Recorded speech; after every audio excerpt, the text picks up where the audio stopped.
From the outside, who would know what lies beneath? Unleash it with a machine as savage as you are. This is how legends are made. Lenovo Legion. Stylish outside, savage inside.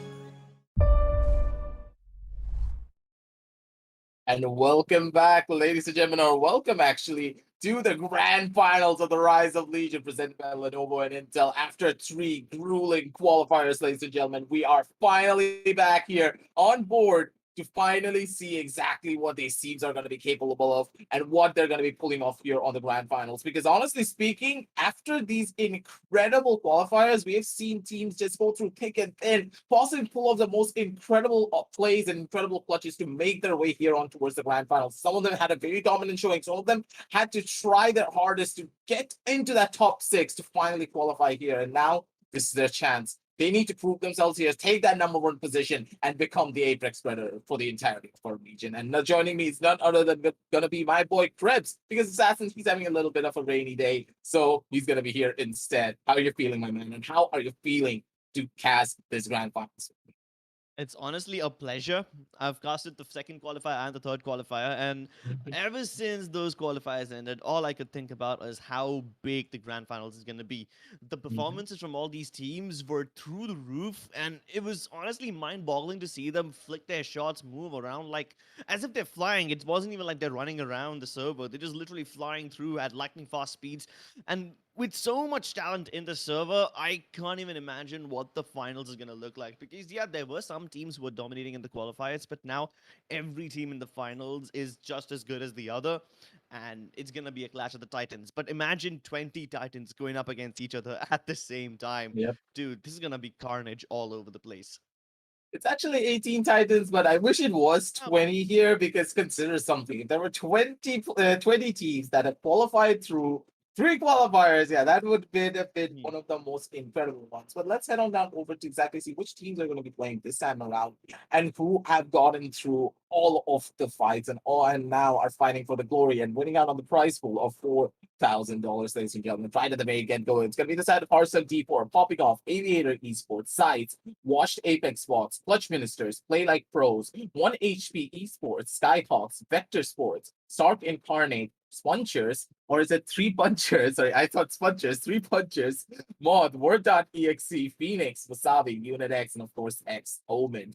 And now, Crips, I would like to remind you of which teams we are going to be looking out for mainly here, the ones that have qualified and have taken the #1 seed for qualifiers 1, 2, and 3, and who are in the close second and third positions. It is primarily going to be the side of Popping Off, Aviator Esports, the side of 1HP, Sark Incarnate, X Omen, Team Phoenix, and of course the Unit X. These guys have performed the best in comparison to any of the other teams who are qualifiers 1, 2, and 3, who have taken that #1, #2, and #3 positions, respectively, depending on what qualifiers that they did play in. So I'm really hoping to see a lot of incredible plays and also see what exactly these guys can pull off. Because when you consider Popping Off, they're literally the crowd favorites for taking this entire thing away. But at the same time, when you consider how good 1HP have been in qualifiers 1, I think that we're going to be the real treat. That's for sure. I agree with you when you say that Popping Off is one of the teams to look out for and they're the crowd favorites. But keep in mind that they struggled quite a lot against Stark Incarnate during the third Yep, qualifier. In that's true. fact, for a good amount of the qualifier, Stark Incarnate was in the lead, and then later on, Popping Off took the lead away from them in the last few stages of the qualifier. So yeah, those two teams have a bitter rivalry of sorts going up against each other. Even Team Sights and Washed Apex Pods, these two teams were just competing against each other during qualifier 2, and we have a little bit of rivalry going up over there as well. Yeah, that is for sure. The level of contingency and the rivalry between these teams, it's going to be an interesting one. Because when you consider how much they have grown together as a roster and how much experience that they have gained now playing in this tournament, the thing is, a lot of the teams, yeah, they are going to know each other's play styles, but what about the other teams? Have they actually done their homework? Have they actually rewatched the boards of qualifiers 1, 2, and 3 to understand the patterns, understand the strategies, to see what we would expect moving on down the line here? But Trips, I want to ask you a question again. what do you think? Who do you think actually is going to be taking it all away? Because you do need to remember that considering the prize pool is going to get split up according to positions, but who's going to take that number one spot in your eyes, considering that you have seen qualifiers 1 through 3? That's a tough question. I honestly cannot answer that. I can tell you the top three teams in my opinion, but I can't predict the winner. It's gonna be a bit too close. So I think it's gonna be either popping off, either Stark Incarnate or Clutch Ministers. Hmm. And maybe Um, even one HP. I don't know. hmm. I really can't be sure. When you consider everything, I'm gonna like I would rather have asked you in a better light would have been the top three teams to consider. I think the Yeah. top three teams that are gonna be consistently trying to take the fight for that number one position has to be popping off Team One HP and possibly Index and Phoenix because these guys are the ones that we're gonna be highlighting the best because those are the number one seeds moving on down forward. But I don't know, Trips, because I feel as though when you consider all of these teams and how much effort that they have put into it, we could just be seeing a dark horse. Maybe it's going to be the side of Exome and Moth, or it could even be the side of Clutch Ministers being able to clutch everything out. They had a really, really, really good fight when it came down to qualifiers 3, and it feels as though Clutch Ministers they were able to perform to the best of their abilities and come back out of absolutely nowhere, being able to take down their oppositions. Now, in the long run, though, when we consider everything that was happening, what exactly can we expect coming on down through from the teams that were the underdogs during qualifiers 1, 2, and 3? Have they actually done their homework? Have they actually pulled off a couple of spicy strategies? Or maybe they completely changed up their agent meta? Or are they actually going to be going in for the same legends over and over again, trying to build up the potency that they had in their own qualifier games? Because when you consider all of the top caliber teams, you know exactly how they play. You know a lot of their tendencies. So are you actually going to be picking up counter strategies for the top level teams, or are you going to be leaning a lot more in forward to your own meta strategies? That's going to be the real question. Think a lot of these teams will try to focus on their own stuff. If they try to counter the other pro teams, it will just be getting tunnel visioned, and there's multiple pro teams to look out for, right? There's like 18 teams in the server, and yeah, sure, some of these teams are a little more popular than the others, Uh, but there's too many threats to counter at the same time, so you yep. can't really, go into tunnel vision on one team. But there are some things that I'm looking out for. Let's say during the first qualifier, and a good half of the second qualifier, we saw most of the teams going for the Revenant and Octane combination. That Mhm, extra life that the Revenant gives you, it was basically the staple pick for every other team. But mhm, then moving on towards qualifier 3, we saw the teams dropping the Revenant and picking up the Gibraltar instead. So, yeah, the whole Gibby, Octane, plus any one recon character, either Crypto or Bloodhound, even Seer to some extent. I think the team started to pick those a little more. Now, the Gibby Octane combination is something that we saw a lot during the ALGS, but the Revenant mhm. Octane combination is something that the team started to experiment with after the Revenant got that buff where he could literally become Spider Man and scale any height. So, yeah, I don't know which one of these teams will prefer what combination, but I think those will be the two most picked for characters this time. The Octane definitely will be the number one, and either the Gibraltar or the Revenant, they will be picked the most. And then the third character can really just depend on what your comfort zone is. Personally, in my eyes, I feel as though Gibraltar is probably one of the most staple picks, I would say, because without a Gibraltar, Hmm. you're kind of forcing yourself into a sticky situation where you can't get out of. For example, if you're getting pushed by a third party, or as you are taking a fight, you just finish a fight, the Gibraltar adds a little bit more dynamic. It gives you that safe haven to just be Hmm. inside and just recharge your shield and just, shield dance your way around and try and get a couple of your own kills. Yeah. He just adds a lot of versatility and gives you that second life that you need, or that extra little bit of cover if you're just stuck out on the middle of nowhere, so that you can get your bearings, put up a plan properly with your teammates, and then execute it to try and survive a couple of sticky situations that you can, of course, get yourself into, considering that this is a battle royale. Hmm. So, just as you stated, I completely agree. The Gibraltar is going to be one of those staple picks, I would say, for every single one of these teams. Because you need to remember, all of these teams, they're the best in the country. And now they're facing off against one another to try and get this prize pool for themselves. They're not going to be taking any form of risk, I do believe. So the Gibraltar, completely staple pick. And if I don't see a Gibraltar, hey, I honestly think that they have to be thinking of something really spicy, or like they're just gonna die out really. because without the Gibraltar, they're going to be in a pretty tough spot. And now the real question is the differences between the Wraith and the Octane.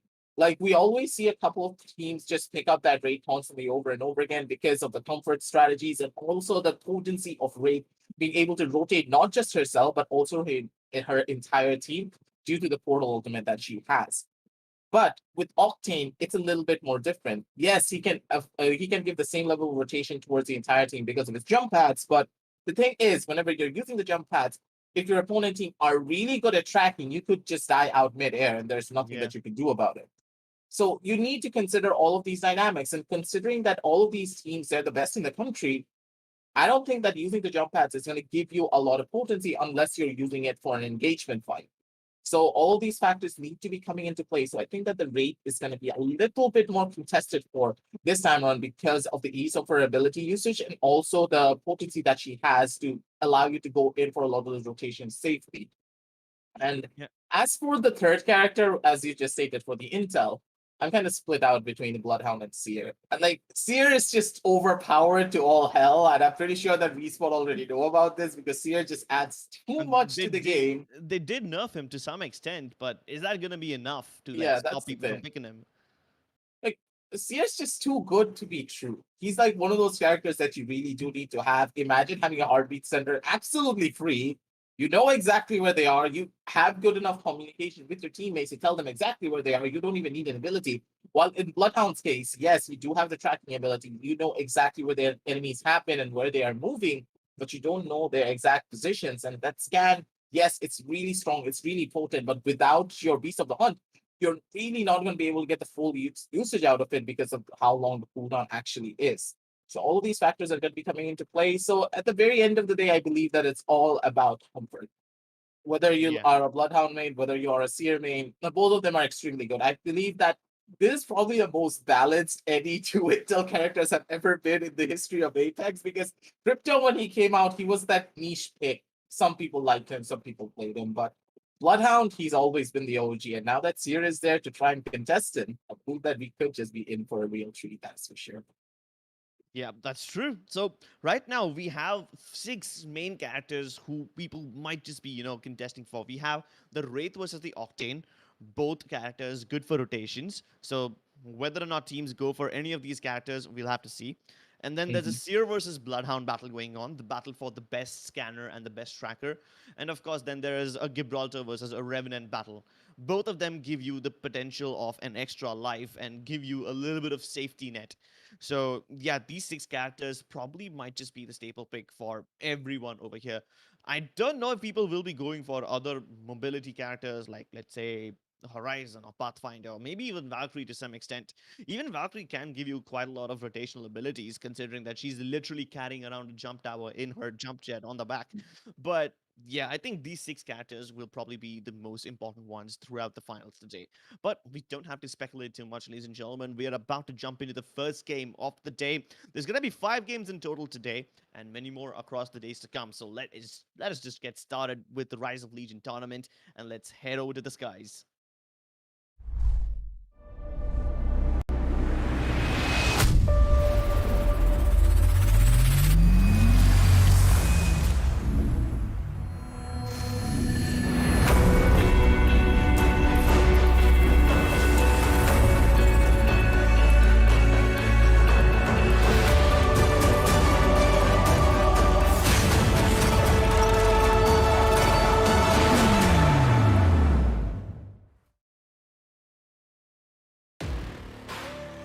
From the outside, who would know what lies beneath? Unleash it with a machine as savage as you are. This is how legends are made. Lenovo Legion. Stylish outside, savage inside.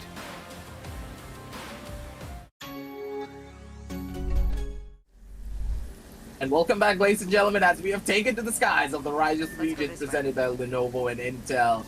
And now it's time to go in for the drops, ladies and gentlemen, because this team's, when you consider the spread here on the map, though, Crips, feels as though they're going all over the place and they're not really worried about pretty much anything.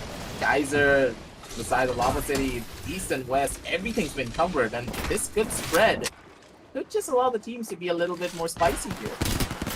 Yeah, we have an early battle already in Fragment, definitely the sweatiest city in the map. But this time we have Clutch Ministers going up against Skyhawks, and this battle is going to be legendary.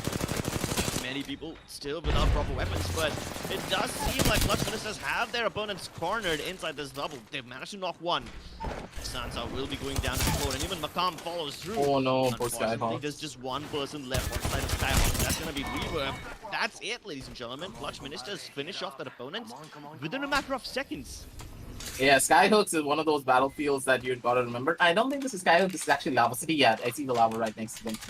On towards the side of Lava City, they have the advantage because these guys, they love to spawn here every single time. They like to drop down. They like to go in for those fights because this area has a lot of really good loot to work with. So moving on down the line here, I really want to see a couple of more interesting plays maybe being made. But once again, the side of T popping off, they're going to be holding down onto their own sidelines from this end. Looking for a couple of scans, trying to spot out a couple of the players. They know exactly who they are on the other end, but Sark and Garnet, they're already going in for their own fight near the side of the extractor. Are they going to be able to go in for this engagement? That's going to be the real question, because there could just be another team right around the corner if they're not careful. It is going to be the off team trying to go in for his own engagement. Unit X is going to be on the receiving end of it all, though. Unit X, they're in a pretty bad position. They're getting pushed from multiple sidelines. They get taken down the side of Destroyer INRC. Stark and Carnate are going to be able to take down the number 2 seed coming on down through from qualifiers 1, ladies and gentlemen. That's going to hurt quite a lot. Unit X, they need to take a back seat. They need to wait for the second match to come around. Yeah, so Rise, Stark and Garnet basically win this battle in Down. There was another battle in Lava City. We know that there are hot drops inside of Fragment City as well, with 3 teams present over there, one of them being popping off, but we haven't really seen those battles of Fragment start just yet. So Battle of Lava City ended, Battle of Countdown still conquered, and unfortunately, I was kind of expecting the fight in Fragment to begin soon enough, but maybe we'll have to wait a little bit for that. Yeah, considering popping off, I don't think they're going to be taking a lot of risk right off the get-go. They like to play it a little bit more slower when it comes down over onto the map number 1. They like to scope out their oppositions. They like to understand how they like to play before they just hit the gas pedals and just rush down their opposition. And considering the team that they do have, I think that it could be in for quite a little bit of a treat here. I'm super excited because there's going to be no teams that are going to be left behind. It's all the best teams in our entire region. But consider something. Play like Pros and Hearts like D4, they're pretty much right next to one another. So this could just end up on a bloodbath if they're not careful. But the bloodbath on towards the side of the city of Fragments. This is going to be the first one to go for. It's going to be Proj just being able to spot out one of the players, taking him down, and Ayu needs to take a back seat here. It's the startup guy starting to go in for his own engagements. Double scans coming on down through. He's not going to be able to find out much just yet, but in 6 seconds, another scan's going to be coming on. And now, this is going to be the push that they really do need to make. Maybe if they spot out one more player, it's going to be red shields all around. Yeah, and they're going into the chase. They spotted out a team with the scan inside the building, but the moment they went up, the other teams are starting to leave the Fragment City and head over to the hills. Let's see if they chase into the ends of the earth. This chase could lead them towards the northern parts of the map, and there is a chance that they will run into another team over there, but for now, it does seem like they don't want to let them go. It's better when you consider this matchup, because in the grand finals you need to establish as many points as you possibly can, because trying to hit that number 1 is super important and super crucial. It's just not about qualifying. The higher you play, the more money you're going to be getting, ladies and gentlemen. So that's why going in for kills is just as important as playing for placement points, especially when you are a team of popping off this caliber. They're just going to keep on running, they're just going to keep on rushing, and they are just going to keep on going. They're going to be able to take down one of the players. It's going to be Devil's Honor, I think, taking off a backseat. He gets taken out as well. Devil Stoner, sorry, taking a backseat. He's not going to be able to do out much. That's going to be another kill for the side of team popping off, but where is his buddy? Devil Stoner was just chilling here. Where's his buddy, though? I don't know. Honestly, it seems like they left him for dead. They chased him all the way from Fragment to Landslide, and honestly, if you get chased all that way, you're going to be really, really salty about it. Oh, 1 HP now in a little bit of HP, trouble as they're looking to run away from the Harvester area. 30 XP hot on their heels. Do you think they'll let them go? They've already dealt quite a lot of damage. They also killed one of the players of 1 HP. But after getting that one kill, will they be able to follow up on the back of it and finish off the remaining players as well? He's surrounded now, and there's no running away. There's nothing you can do. Oh my god, what was that laugh? Oh my god, I got scared for a second. Yeah, that was Gibraltar finishing off another Gibraltar. Oh, Yeah, no, that's a that little was bit of a scary bad for a manner over there. second. I know, right? Like when the Gibraltar just does his little gorilla dance before he finishes you off and punches you to death. He kind of like almost T-poses over you. That way he asserts his dominance like that. Or when the Gibraltar just sits on you to just, crush Oh you my to god. death. Ouch. Yeah, no. It like nothing hurts more than that. But at the same time, let's just talk about the fact that this was an incredible play coming on down through from the side of Word.txt. Being able to take down 1 HP as well. One of the top contenders here. They take a backseat here really, really, really early. So now their point lead is going to suffer massively for it. No kills whatsoever on their side as well. They're not going to be in a good place. Team Phoenix, though, they're still alive. They're going to be still taking Tiny on down over towards the side of Countdown. Just see what they can expect here. Not much just yet. And when you consider the placement points, yeah, they're going to be having it, but they also need kill points to work with. When you consider the grand finals here, ladies and gentlemen, it's all about establishing a really, really, really strong lead right off the get-go. Get as many kill points as you possibly can, and try to think of placement points later on day number 2 or day number 3. Because in day number 1, the more aggressive you play, the more kills that you get, it's going to add up a lot moving on. Yeah, and you want to build that early lead, right? You don't want to be one of those teams who's just struggling to catch up throughout the remaining days and then leave everything for the last moment. Nah, you don't want to do that. So, yeah, I think playing aggressively does have its benefits right at the start. I mean, you can get all those kill points and establish a lead, but then that also could backfire, and if your aggression doesn't pay off, then you're going to be the one who's playing catch-up. And that's what being a little sweaty does to you. Although we have seen some early game battles, most of those battles were like POI battles, right? If they drop into another city with another team, that's when they fight. If they're rotating, let's say if they're going to another place, at that point I don't believe the teams will look to fight just yet. I think they'll probably focus in position more, and then later on move over and try to get as many kills as you can after you established a decent position. Aviator Sports, unfortunately, Yeah. I saw these guys, how unfortunate they were when I think Word.exe was the one who was chasing them all the way to the end. Oh no, it was popping off. It was popping off, right? Yeah, but yeah, basically Devil Stoner, he was chased out of Fragment and then he made a run towards Landslide, but it wasn't to any avail. I mean, he still died at the end of it. So yeah, Aviator Esports, they basically traversed the entire map only to lose 2 of their members. And now it's just one person who probably will be looking to rat as much as he can and get placement points.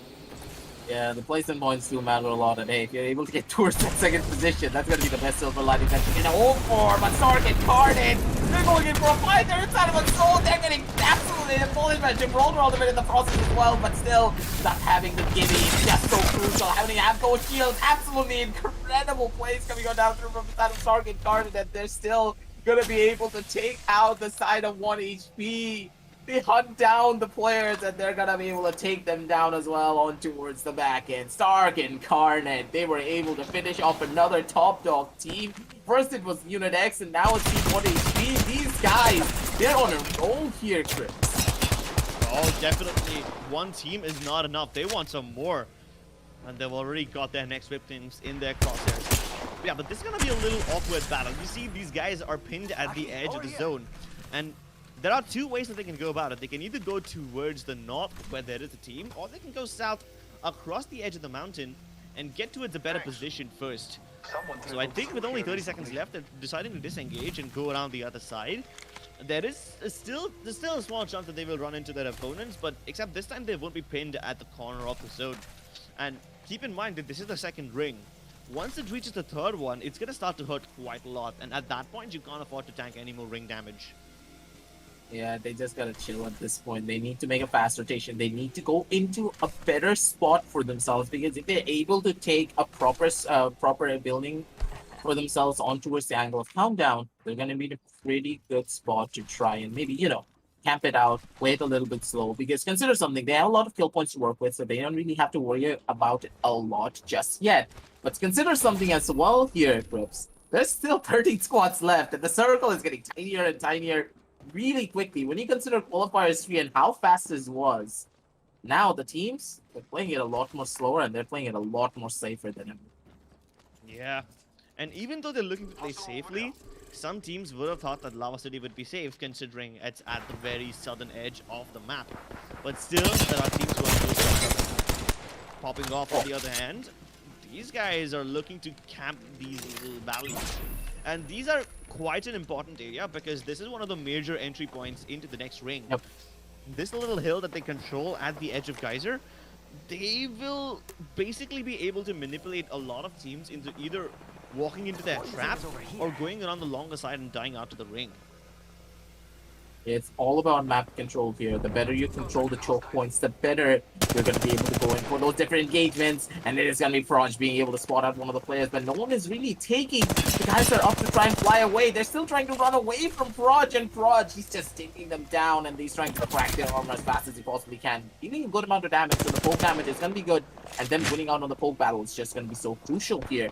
But at the same time, the zone, it's already there, and with the circle now forcing them inside of the building, they need to try and run away from the side of team popping off, but popping off, I don't think they're going to be giving this away anytime soon. But the fact is, they're making so much noise that Proj needs to be very careful. If he gets pushed from the back here, he has no way of trying to regroup with this team properly. And I like this play from the side of Proj. He's like, okay, I know exactly where the enemies are. They're holding on down through from the side of Geyser, so I don't need to make the push anymore. They know that I'm here, so I'm just gonna chill. I'm just gonna wait up with my team and try and fight another engagement with the players that are in front of me, because we need to make a rotation, making our way into the next zone, because if we don't go there soon enough, we're gonna get pincered by that exact same team that we're trying to fight over towards the side. Exactly. So now they do have spotted one team towards Geyser, right? But then there's another team that's inside the zone, and that's a team that they cannot gatekeep. So they've got information on two teams right now, and popping off have the opportunity to pick up battles with both of them, but I don't think they will just yet. They're in a decent position. They have no reason to leave it, and I think they won't leave it until they're absolutely forced to by the ring, or like multiple teams chase them at once, and then they're just supposed to relinquish the area and make a run for their lives. Lava City, on the other hand, the circle just keeps on moving towards this place again and again, and at some point, I do feel like all the buildings in this city will be very relevant. Clutch Ministers and Phoenix, both inside the city, are just scanning each other back and forth, exchanging pot shots, but none of them willing to full send it in, or none of them really willing to break the assault open. And there's more teams started to come into this area, because honestly, at this point, this is one of the only points of interest, this and the dome, one of the only points of interest where you can actually find some cover. You will always have some of the other smaller houses and compounds to hold, but then those compounds are very close to choke points. You know, teams like popping off can easily destroy you over there. So yeah, you gotta make a choice. You gotta either get into the Lava City right now, or you can make a play for those choke points and hope that you win against teams who are camping over there. Now, they're holding down the fort, they're holding down the positions. Clutch Ministers, though, they're just vibing. They don't really have to worry about much. They can just chill on towards their own angle and not really worry about much. But at the same time, they do need to worry about the team that's really right next to them. It's going to be the side of Team Phoenix. They're just chilling there, and so are Clutch Ministers. This fight is going to be legendary once they do go in for it, but it really does depend on one of the other squads coming on down through and then forcing Phoenix out of their comfort zone, or forcing the side of Clutch Ministers to try and back off. But that could be an opportunity that the side of Team Phoenix are really hoping for, because consider something, they're on the low ground, they're in a building that is lower in comparison towards the side of Clutch Ministers, so they're not going to get spotted out as easily. Clutch Ministers, on the other hand, they're in a very open position. They could get lasered by someone or cravered in a matter of seconds if they do have that on their side. And Clutch Ministers, they need to be careful, because now Sneeze is taking a good chunk of damage, and maybe they need to think about going in for rotation. But this rotation that they're going to try and pull off possibly soon enough could just be their end-all be-all, because Team Phoenix, they're just waiting for this opportunity. Uh-oh, Team Phoenix is in a little bit of trouble. Like, they do have Clutch Ministers on one side, but then there's other teams who are moving in towards Lava City, and they're kind of trapped in between them both. Now, here comes the defensive bombardment from Murdoch. He's gonna throw down that ultimate on top of Clutch Ministers, and Phoenix is gonna go for it. they did have a choice to either just go towards the open area into the ring where there's barely any cover, or they could just go ahead and eliminate this one, Clutch Ministers. If they do either of them, they'll be at least not sandwiched, so then they can at least have a little more freedom to move around. Yeah, they're just now holding down the fort at the bare minimum. They're in a pretty good position, so I would say that no harm, no foul. They're just playing their cards properly. But at the same time, just look at popping off. They just got out of their first team, and they're gonna try and go in for those kills, but they're just not gonna be able to find that startup guy's gonna be the one to clutch everything out and bring it on back for his squad. Prudge is still gonna be on towards that top end. They need to revive him really quickly, and they really do need to move out of this position because with only 30 seconds left on the clock here, Crips, and 9 squads remaining, the zone is right around the edge. They need to move quickly here, and they cannot dilly-dally for even a second because Clutch Ministers, they're very close to the position where the side of the team popping off are holding, and I don't like this here. This could just end really badly, and with the positioning already being told that Team Phoenix right next to the side of Clutch Ministers, the fight is going to be legendary here, Crips. But Team Wasabi, they're having their own legendary battle on the other. Exactly. So now because Phoenix and Starting Garden guys is have gone. left this area, Wasabi has taken up the spot that they were in before. And at this point, Wasabi is just very happy that they are getting some vacant area to play inside. On the other side of the circle, Popping Off have just managed to eliminate team sides, and they have the entirety of the northern circle to themselves, so they don't need to worry about their positioning too much. They have a little bit of room to work with. Wasabi, on the other hand, they're kind of trapped in between a rock and a hard place. Yeah, but this is still gonna be able to go in for a kill, and here's a Kraber that I was expecting 81 damage straight through the body. But a Kraber doing 81 damage is kind of questionable, don't you think so? Yeah. He hit the arm shield of Gibraltar. Yeah, but still, come on. Oh! That's gonna carry. Yeah, that's gonna hurt quite a lot. Popping Off now putting up a defensive bombardment on top of that building. And the jump pad. That's it. They're going in for the kill, ladies and gentlemen. Popping Off is initiating the down on the lower floors, and it's about to go down. Both the teams going up against each other. Face has already been put to the ground. Another bubble forcing them to come towards the second floor, but they have the trap set already. But the shotguns are just blitz cruising through them. And that is it. Within a matter of seconds, they've wiped out the entire squad, and Popping Off have so many kills right now. Yeah, this is what I meant. It's all about having that kill control. The more kill points that you're able to establish really early on, especially during these late game circles, the more aggressive you are. If you're able to find the perfect position to go in for a push, especially when people are inside of a building, you're easily going to be able to survive because third-partying you inside of a building is really difficult because they need to move down through multiple different floors and multiple different doors to try and get to it. And in that time, you're already going to be able to go on top of those bats and get yourself back up to full HP to go in for that engagement. But now, this time around, it feels the Team Phoenix, they're the ones who have the advantage. On one side, it's going to be the side of Clutch Ministers, and on the other side, I don't know which team is going to be holding on there, or is it actually Clutch Ministers holding down from both sidelines? Yeah, Phoenix has a very good position. One of their players is up on the high ground. The other two players down below, but they have now spotted out Team Wasabi and Clutch Ministers both. So let's see what happens over here, because it's gonna be a very awkward battle over here. There's barely any room to work with, and these little mini dome surfaces don't make it very easy for you to navigate around. Plus, because you're so out in the open, anywhere you go, you're not gonna be safe. This makes like absolutely no sense to me. What is the side of Clutch Ministers trying to pull off? They're jiggling it left, they're jiggling it right, they're stuck between a rock and a hard place, and on the hard place, it's gonna be the side of Team Phoenix just trying to pull them down piece by piece. This position is not good for your Clutch Ministers. Will they be even able to survive? This is gonna be the real question here, Crips. Because this is not a spot that they really want to be in, but at the same time, they need to consider what exactly is holding up right behind them. They're gonna be making the push as well. Oh my god, this is too close for comfort. The side of Clutch Ministers, they need to try and run away. They're just not going to be able to see this life is going to get caught up between two other teams. They're right in front. They're actually going to be the ones to die on out. And see, he's able to take down 2 squads. The players are trying to go in for that push, but he's still not going to be able to survive. He's getting pushed by another bad. You're lucky, I like you. But right to the very end, he's still going to be able to survive, still going to be able to pick up his buddy, but on towards the other end, Popping Off. They're making their own push. Northern Breeze gets a kill down with that Kraber, and he's going to get pushed as well on towards back and forth. What's left, ladies and gentlemen, and now it's all but over for the side of Clutch Ministers, I do believe. Popping Off knows exactly where they are, and they're going to be able to hold down their positions very strongly, but do they know exactly where the side of Team Phoenix is going to be the real question here, Crips. Yeah, but once the 2 spot out Team Phoenix, I think they won't be worried too much because Phoenix have already used up their protected bubble. And with that, they're on the lower ground now, and they're getting popped pulled by these Ziva shotguns. That's it. Even Team Phoenix is out of the equation. Popping No, off. that's much better. Oh, wait, that was Clutch Ministers. My bad. Phoenix was still up on the high ground, and now they descend upon Beam popping off, and they are on the verge of finishing them off too. Just a Good night. 1v2 now, and they're pushing him out of the bubble. Here comes the control star. After everything that's done and said, Oh. Northern Breeze is the one who clutches them out, and a close range Raver shot to finish things off. But no time to revive. He's now stuck in a last squad now. Oh, Jesus! Up close and personal execution with the Kraber. But after everything is over, after everything is done, and when the dust settles, Team Omen will be the ones that win this game. They were basically not participating in any of these battles.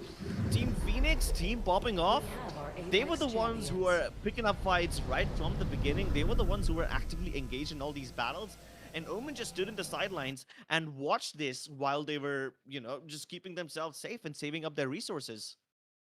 Yeah, that was an absolutely incredible showing of skill coming on down through from the side of popping off. But man, give it up for the side of Northern Breeze though. Pulls out the Kramer, does a no-scope straight to the forehead of Devil Corner. He's like, sit down, boy. You don't push me like that on an Octane. I'm the one who pushes you instead.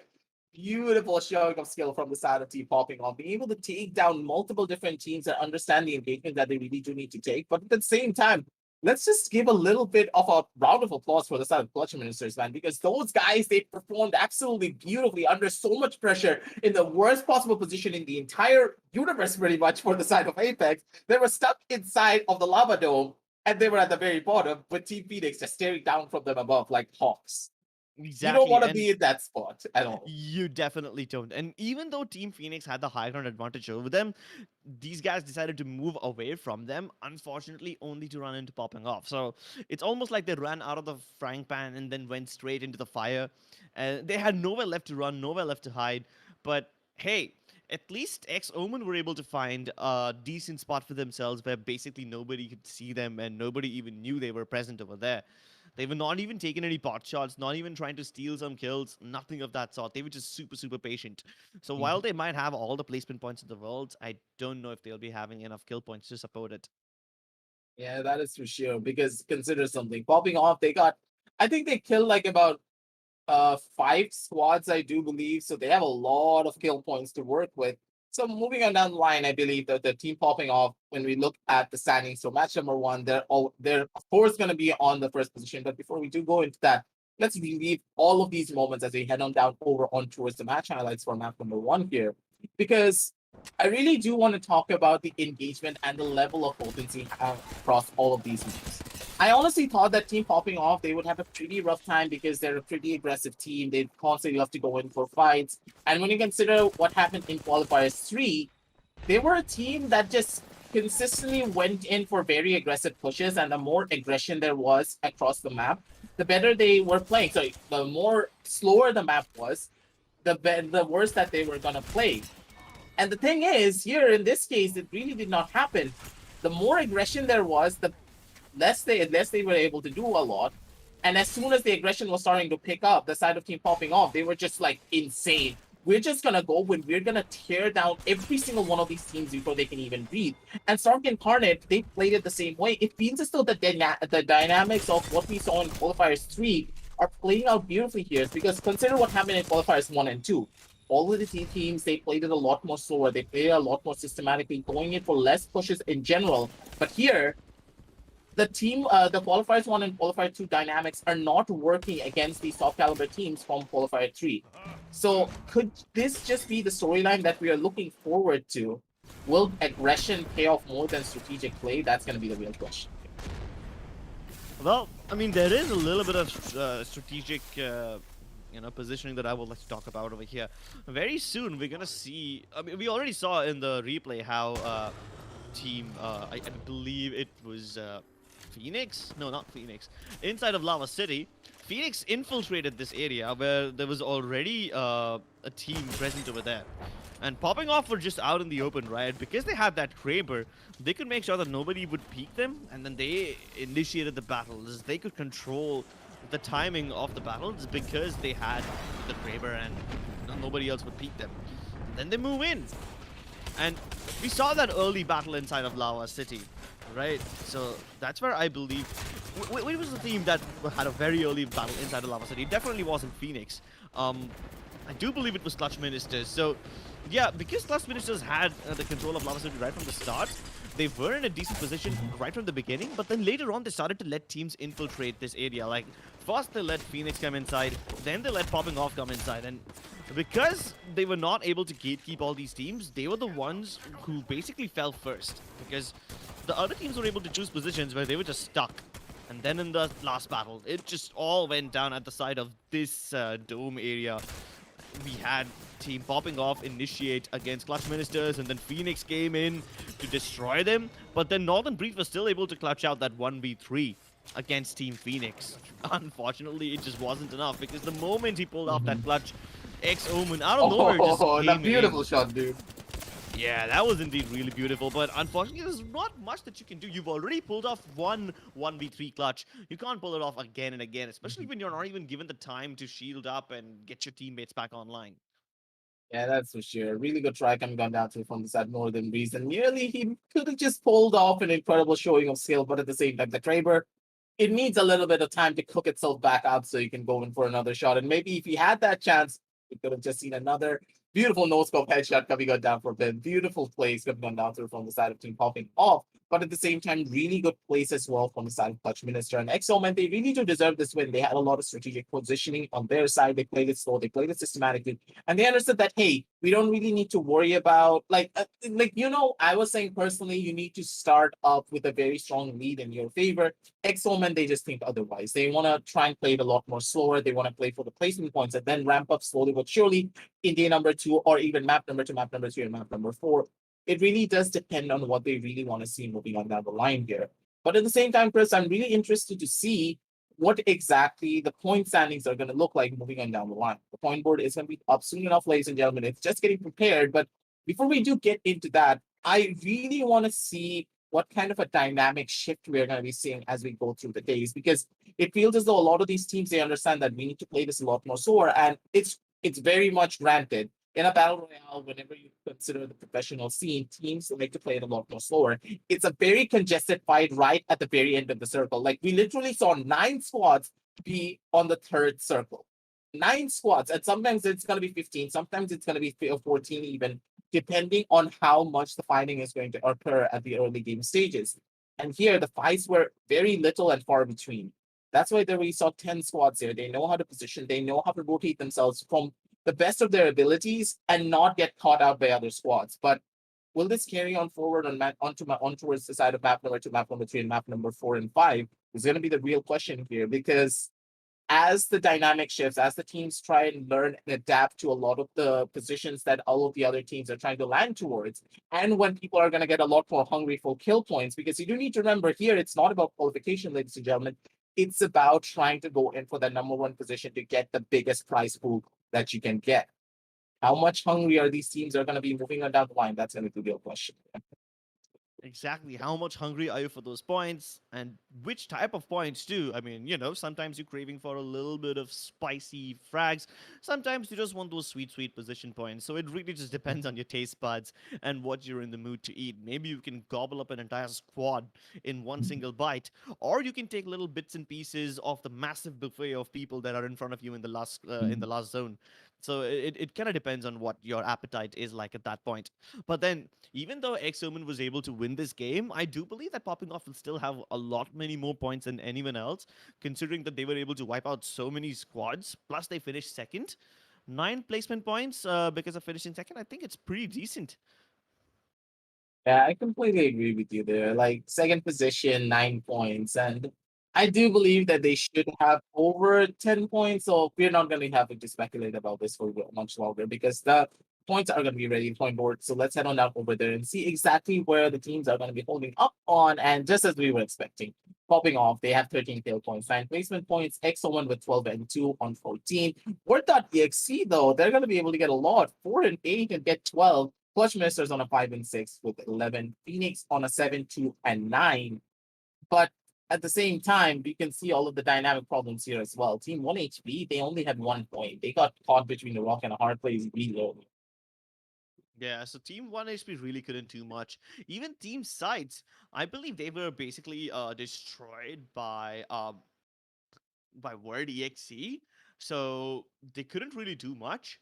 And these were the two teams who were contesting for that choke point over there. So only one of them could walk out on top. And you see the impact of being in one of those choke points. Like if Scythe loses, they get only 2 placement points, but then Word EXE is able to stand all the way at third place. So that's a massive difference right there between these two teams. But still, X Omen, I don't know if whatever they pulled off in this game is sustainable enough. Sure, they were able to get a very safe spot. In fact, for a second, I even forgot that they existed in that entire game because they were just not participating in battles at all. But you won't always get a spot like that. You won't always be able to get into the positions that you desire early on. So I don't know if this way of keeping points is sustainable, but I do believe that popping off will definitely have a sustainable source of points because of all their kills and because of how well they're quite literally popping off and staying true to their name today. Yeah, now they're just holding it down strongly, keep popping off the fact that they have this strong lead right off the get-go.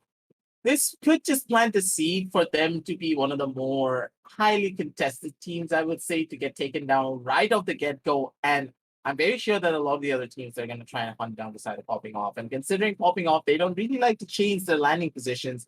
So as soon as they land, I have a feeling that there's going to be like four other people trying to kill them right at the start. So it could happen, it could not happen. It really does depend on what we can expect here because side of team popping off, being able to establish an early lead, that's a little bit dangerous. But at the same time, I really do want to talk a little bit more about the side of Worth.exe. They were able to take down a lot of the different squads that we were expecting to just take it all away. And also the side of Stark Incarnate. Stark Incarnate, they were just not only able to take out Unit X, they were also able to take out 1 HP. These are two of the teams that we were expecting to be the ones to go on over and take out popping off, but they died out really early. So Stark Incarnate, it could be that dark horse that we were expecting to take out the big dogs. We could definitely see them take out the big dogs this time. In fact, that's just too many big dogs. We really got to define Yeah. which one qualifies as them and which one are the underdogs over here. I think an easy way to differentiate the two would be the top three from every qualifier and the bottom three Yeah. from them. But honestly, does that even matter at this point? I mean, X Omen was one of those underdogs, but hey, they're at the second spot Yeah, right they now. barely qualified, but now look at these guys. 12-2. Let's go. Yeah. So yeah, I mean, at this point, I think the labels and the tags they stop to matter, and the only thing that matters is how willing you are to pick up fights and how willing you are to take up a spot, which does not necessarily involve you fighting, but does involve you defending that area with your life. So I guess that's what it's going to come down to. Mhm. I completely agree with you there. Trying to establish the lead slowly but surely, or do you want to try and go in for those engagements and play for kill points is going to be the real question here. And I like this plan coming on down to from the side of XM. And they're like, we're going to take it a lot more slower, we're going to play it a lot more systematically, and then we're going to try and establish our lead. It's completely fine. That's how you want to play. That's how you want to do it. So Exomen, they played it very admirably here. But now in map number 2, are they going to be able to pull off the same here? Because with their shenanigans already being known, I believe that a couple of the other teams are going to be the ones to, try and latch on towards the side of Exomen, being like, hey, you're not supposed to camp here. I'm supposed to camp here, and you're supposed to go and take a fight over here on towards the back end. Exomen, they're going to be in a pretty rough spot, I would say, moving on down over to map number 2, because considering the adaptability of a lot of these squads, I think that they're going to be learning really quickly and they're going to be changing up their strategies almost in a matter of seconds. Because I believe that when you consider the side of 1 HP Unitex Aviator, they just got caught out and they didn't really know what to expect coming on down through from their oppositions. And in a battle royale, sometimes this unexpected nature can just add up onto you if you're not able to, adapt from it and learn from it moving on down the line. And when you consider all of these teams being the exact same and there's tendencies not really shifting up as much depending on how much you win here, I believe that a lot of the teams that died out early here on map number 1 and seeing exactly what was happening throughout the game could just be could just adapt and change up their strategies moving on all that. But hey, ladies and gentlemen, we don't have to speculate for long. Map number 2 is ready. We're going to be heading on down over into that after a short word from our sponsors.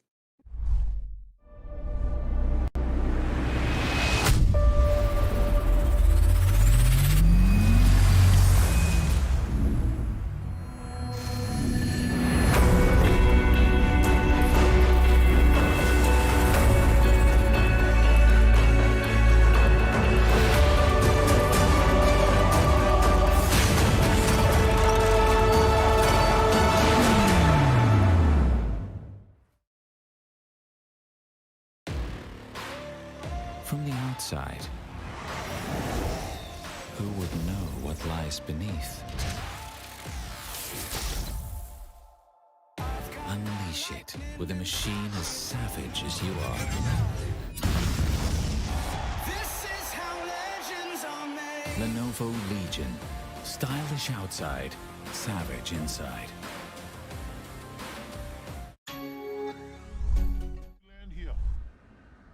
And welcome back, ladies and gentlemen, to the Rise of Legion presented by Lenovo and Intel as we head on down over onto map number 2 of this intense matchup.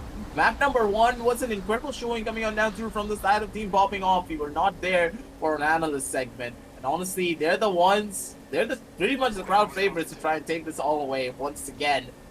Will they be able to do it on map number 2 is going to be the real question, because the team spread this time around is not really that spread out. There's a lot of people heading on down over towards Countdown. Team Phoenix and the side of Heartside D4, all of them are going to be landing there. And this could just be an incredible fight, but at the same time, look on towards the side of Fragment East and Fragment West. It's going to be the side of Team Phoenix trying to go in for that fight against, sorry, not Team Phoenix, Team 1HP trying to go in for that engagement against the side of Popping Off. And already Team 1HP, they lost out the first initial player, and Popping Off, so Northern Breeze is going to be able to take down one as well on towards the back end. Both of these teams, both of these juggernauts are going to be the ones fighting off against one another, and it's going to be the side of Team Popping Off being able to get the first initial kill and silence in place for this entire engagement. Yeah, unfortunately, Xeon's own Gibraltar bubble worked against him. They were able to finish him off, and because the bubble was still available, his teammates couldn't trade frags. They were a little far away from him. And that's what happens when you spread out in the Fragment City. It's really important to trade frags in any video game, but yeah, the distance and the fact that he had his own bubble thrown up and he died in the center of it made sure that his teammates can't really avenge him, and Popping Off were able to get a free kill. Now in a 3-2 battle, let's see if they're able to finish off the remaining members of 1HP. Yeah, it's just about cleanup duty as of right now, but I don't think that 1HP, they're going to be taking a lot of chances here. It's better to just run on away, go into a better position, and then try and go in for that fight, but this could just be so dangerous for them. They don't have any form of proper armor to work with. They got the banner though, so it's just about running on away and trying to see another good day, but at the same time, they're gonna get spotted out as well. It is gonna be the Wraith Walk coming on down through. He's gonna try and run on away, but he's on a zip line and he has nowhere to go. They know exactly where he wants it. Oh no, don't sit on it, boy. Don't sit on it, don't do it! He backs him with his club, which is... I honestly don't know if that's better or worse. But there's only one banner available, so the Gibraltar will be back online. And this is just on the other edge of Fragment. So, yeah, Team Popping Off will take a little bit of time before they can get here. But they can't recover the banner of Crips. Oh my god, did they just kill me? My heart died over there. Where the caster's own brother gets taken out in the backfield. That's where the real pain is at. Hey, but he spells his name differently, and I spell my name differently. He has a C, I have a K. Oh, you're crispy chips in general. Don't mind me. That joke's never gonna get old, is it? Nope. You're gonna live through it every single time. And whenever I say crispy shots, I mean you, Crips. Why am I friends with you again? I don't know. That's your choice, not mine. Okay. Well, at least Frenzy is able to knock one down, make the job of his teammate a little easier, but unfortunately, It's over. isn't gonna pay off really well. And is that the end of 1HP? Yeah, 1 HP is gone. Everyone's got taken. It was a rather anticlimactic ending. No, wait, they're still alive. So, Oh, wait. Zeox is alive? How did he get out? Wait, what? exactly, like he dropped down over there. The guy who revived him, Frenzy, the guy who revived him. No, wait, it wasn't even Frenzy. It was Crips who tried to stay Crips alive, but Crips he was died. caught. And then Frenzy tried to revive him. Yeah. And then Frenzy died, but Zeox walks away. And now he doesn't have any chance to recover his banner. So yeah, he basically traded one teammate for the other. Yeah, it's just a game of trades at this point. And Apex, I don't think that trades work the best, but I guess it's fine if they can make it work. Sure, why not?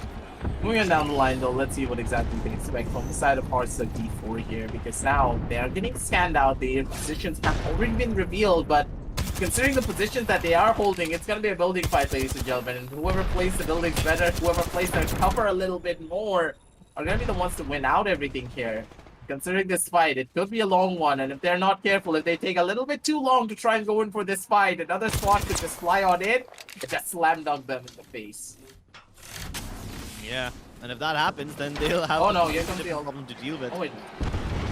Defensive bombardment by the other Gibraltar, forcing out the bubble from Suraj. And at least they're able to stay safe from the missiles. And now the same thing will happen in the reverse fashion. Do they have their own defensive bombardment? No, wait, they do not. It's only at 15%. So I say we move this way. yeah, it's just waiting, and waiting. But Stark and Gunner want to get out of here. They're not too patient. Unfortunately, after leaving that house, they might just run into another team. And now they have the potential to get stuck in between, hard stuck, and the other team that was firing at them. They might just get sandwiched, and it's not a tasty one. Now Hearthstone D4, they're trying to get out of that sticky situation. It's just not a good spot for them to try and hold on towards. So the scans are just going to be coming on down through. They're going to be the ones to try and go in for the Hyundai squad. Now the players though, actually good tracking coming on down through from the surge of Suraj. He's going to be able to do, he's going to be able to crack out one player at the bare minimum. And that one crack is all that they need to maybe go in for a push. But I don't like this here, Crips. Just look at these guys. One person could just push them from the back in a matter of seconds. And they need to make this push. They cannot dilly-dally here. Because if they wait for a little bit too long, they could just get tension from another team just around the back. Yeah, and they take the decision to not chase them. They go in another way. They move towards the edge of the map. And yeah, it's just about choosing between the lesser of evils. Yeah. Do you want to play for kills or do you want to play for the placement points? And just as we were talking about the buffet, do you want to go in for the entire thing all at one go and then just get super slow and become gluttonous? Or are you going to take your time, do it systematically, and then pick your food, get all of the courses in, and then go in for the main dishes, being all of the meat? Because I don't know if you have been to a buffet or not, all of the meat dishes are right at the very end of the carbohydrates. So when you go towards the meat dishes, you pretty much can't even eat any of it properly because of how full you are considering all the other courses. Yeah, and then you regret eating too much too early. Yeah, and then you're like, oh man. I don't have space for the good stuff. And the good stuff in this case is actually gonna be those placement points, because the placement points are guaranteed in comparison to kill points. So if you pace yourself properly, you're gonna be in a good spot, but I don't think that sides are gonna be pacing themselves at all. Oh my god, Chiga Fire, what were those shots from that wingman, and what was that smooth movement coming on down from this guy? Sides, they're able to hold down their position strongly, and one by one, they're just able to tear everyone down from piece by piece. Yap's ways, he's gonna try and go in for his own shots and take down another member. And it's gonna be Ayu and Gang just getting taken on out in the worst possible position here. That's gonna hurt quite a lot here, Chris. They Yeah. tried their hardest, but they were just not able to get through it. Yeah. Team Sides wiping the floor with Aviator Esports like they're nothing. Chica Flip with his wingman is just so good at melting people down. And then the Prowler comes in from his teammates. Very good stuff from Team Sides. Keep in mind that last time also they were a little sweaty like this, but they were destroyed by Verdi XE. This time they find Aviator Esports and gobble them down. This is one way of doing it, but at the same time not. I believe that these guys could be a deciding factor here if they can play their cards properly. Someone's out there. Let's hold it down strongly. They're trying to hold this position. They have the high run though in their side, so more or less I think that they're still going to be able to survive. Vitality is one of those players that plays it really smartly whenever he is on that Bloodhound, but his position is just not that strong. They're trying to go in for a couple of pop shots out towards the side of Stargate Cardinal. And Stargate Cardinal is like, no, there's a guy at the back. We gotta go inside of the building. We just gotta chill here for now. One squad in their front, one squad on their back. What are they really gonna do here? Because Stargate Incarnate, they're not in a good spot because Moth can just laser them down from the back end if they're not careful trying to go in for this fight against this other squad who's right on the other cross of the building, and they're gonna be making the push happen, I do believe. But no, they're backing on off. They're just chilling. They're just gonna bide their time. 15 squads left here, Grips. And the circle is slowly but surely shrinking down even further. Yeah, 15 squads left. Second ring, about to close into the third one. And this time it's a lot more populated than last time. So let's see what happens over here. Like feel like the end zone is going to be even more sweaty, even more difficult to navigate around.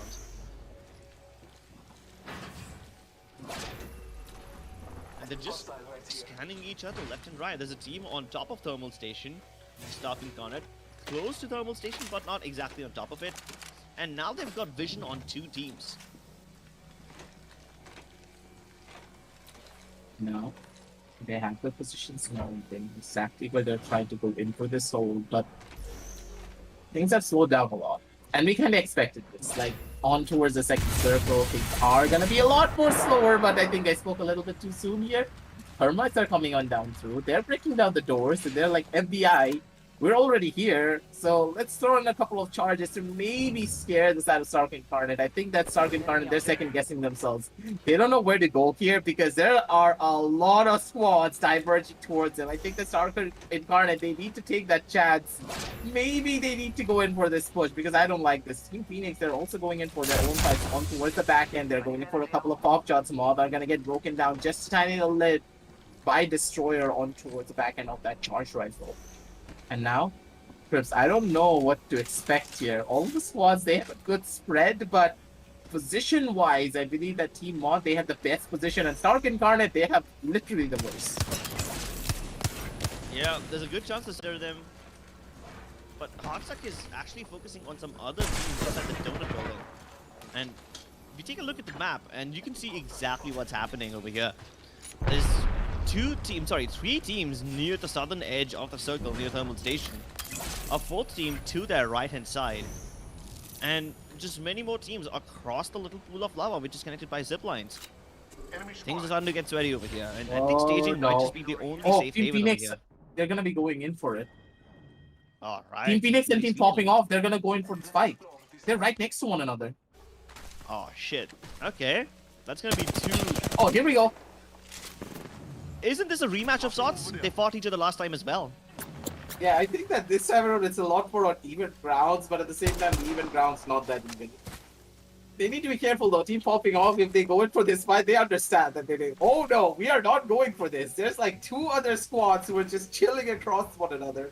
They have the better high ground, so if we push out the side of Team Phoenix here, we're gonna die out. So fast rotation coming on down from on towards the other side of the map to go in for another choke point.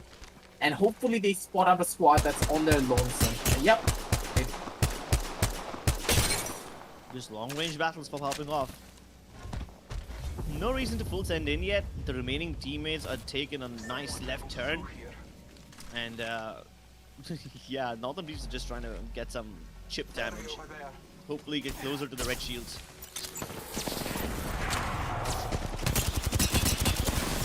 But now this is the problem, right? Popping Off are starting to fight this while they are getting shot from the back. So there's a team right in their faces and then another team behind them, but that team behind them is a little far away. So they gotta pick their battles. They need to channel all their energy into one of these teams. They can't afford to fight them both at the same time.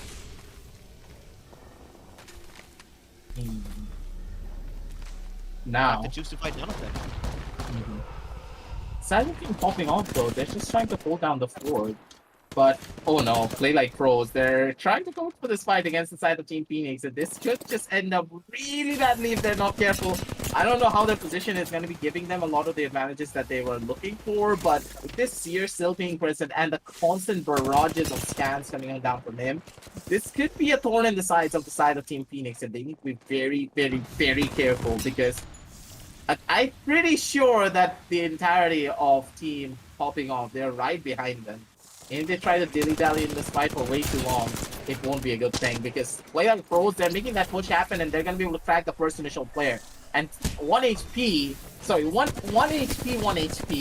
is going to be the one to try and run on the way and go in for a rotation play. Really smart plays coming on down from the side of play like pros. They understand they need to cut their losses, they need to run on away because they're stagnating in this one position down towards the chokehold for way too long, and any of the rotating teams that could be coming on down through could take them down in a matter of seconds. Exactly. So Play Like Pros did a good decision over there. They get out of that sticky spot.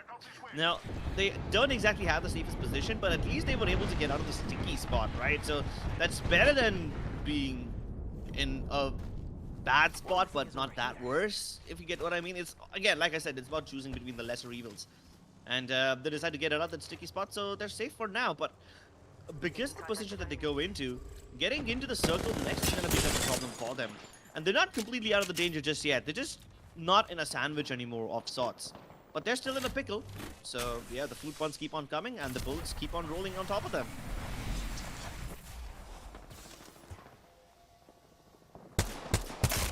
Looking at the positioning here, Team Phoenix, they're in a pretty good spot. Ultimate Noob going in for a couple of pop shots with this G7 Scouts. Gonna be able to tag down one of the players, win out the full battle here, but they shouldn't really be trying to go in for peaks anymore, because when you consider Team Phoenix, they just need to play this a little bit slower, just play this a little bit more smarter. But the Doctor, I don't like his position here, Crips. He has nowhere to run, he has nowhere to go, he needs to push up. He's gonna get tagged down and taken out as well. The Doctor gets taken out, ladies and gentlemen. That's gonna hurt just a tiny little bit, but at the same time, Skyhawks, they're not in a good spot. But wait a minute, never mind, maybe they're in the best possible spot to work with. But I think I spoke a little bit too soon. Ultimate Noob comes on down through with that E8 and just slaps down the last one. Take him out. And with that, that's going to be another kill on the board for the side. Another squad wipe, sorry, on the side of Team Phoenix. And they're actually going to be able to get into a good spot for themselves. And with this, it's 12 squads remaining. And here comes the third circle, heading on down over onto the fourth. Let's move this way. Asabi now, Copy that. they do have a decent-ish enough position. They're in a spot from where they can't really get backstabbed. But there is a team that has a compound, which definitely is a position which is easier to defend. But yeah, that's one good thing about Team Asabi. They don't have to worry about the behind. Oh my goodness, Team Moth now, they're getting pushed by Team Hotstuff. And I don't know if Moth will have enough momentum to get out of this one. They've already lost their player, they've already lost the Revenant, and they keep on falling like flies.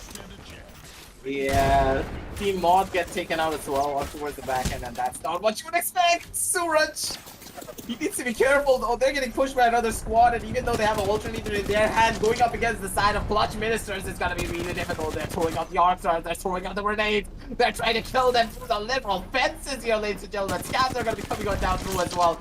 Worst possible position in the entire world for their side to try and hold here, but still they're gonna be able to survive. They're gonna be able to try and slow things down at the bare minimum, but I don't think that Clutch Ministers, they're gonna be giving away a single bit of spades with only 11 squads left. They need to kill as many squads as possible, and one by one they're gonna be able to find it all. Bot finally get taken on down, and Vitality has to take a backseat as well.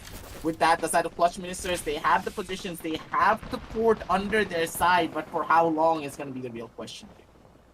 Yeah, Clutch Ministers, they have multiple battles to pick, and they decide to pick the one below them. It's easier to sandwich that team, so they are just full sending it on them. And unfortunately, the team that they're up against really has no point of running away, no chance of defending themselves either, because Clutch Ministers is not the only team that's looking to finish them off. And that's going to be it. Kill secure for Clutch Ministers, position secured as well. They've got the northern edge of Thermal Station to themselves. Unfortunately, it's not the high ground position. There are still cliffs available around them where they can get flanked from, but getting out of the spot won't be very difficult. They still have a knowledge on where the enemies are, where their enemies are positioned, and they have plenty of time to deal with them too. Plus, the availability of an Octane on them makes sure that they don't need to take the zip lines to get to the safe spot. They can just jump their way to safety. But now, I don't really like this here, Crips. Like, the level of tension when you consider there being still 8 squads remaining on this tiny circle, and when you consider the position here as well. Like, I don't think this spot is where 8 squads can just easily stand in. Look at the position here, look at the camera, man. Like, we're just getting confused here, trying to go in for these fights. See Wasabi, they're getting pushed on as well.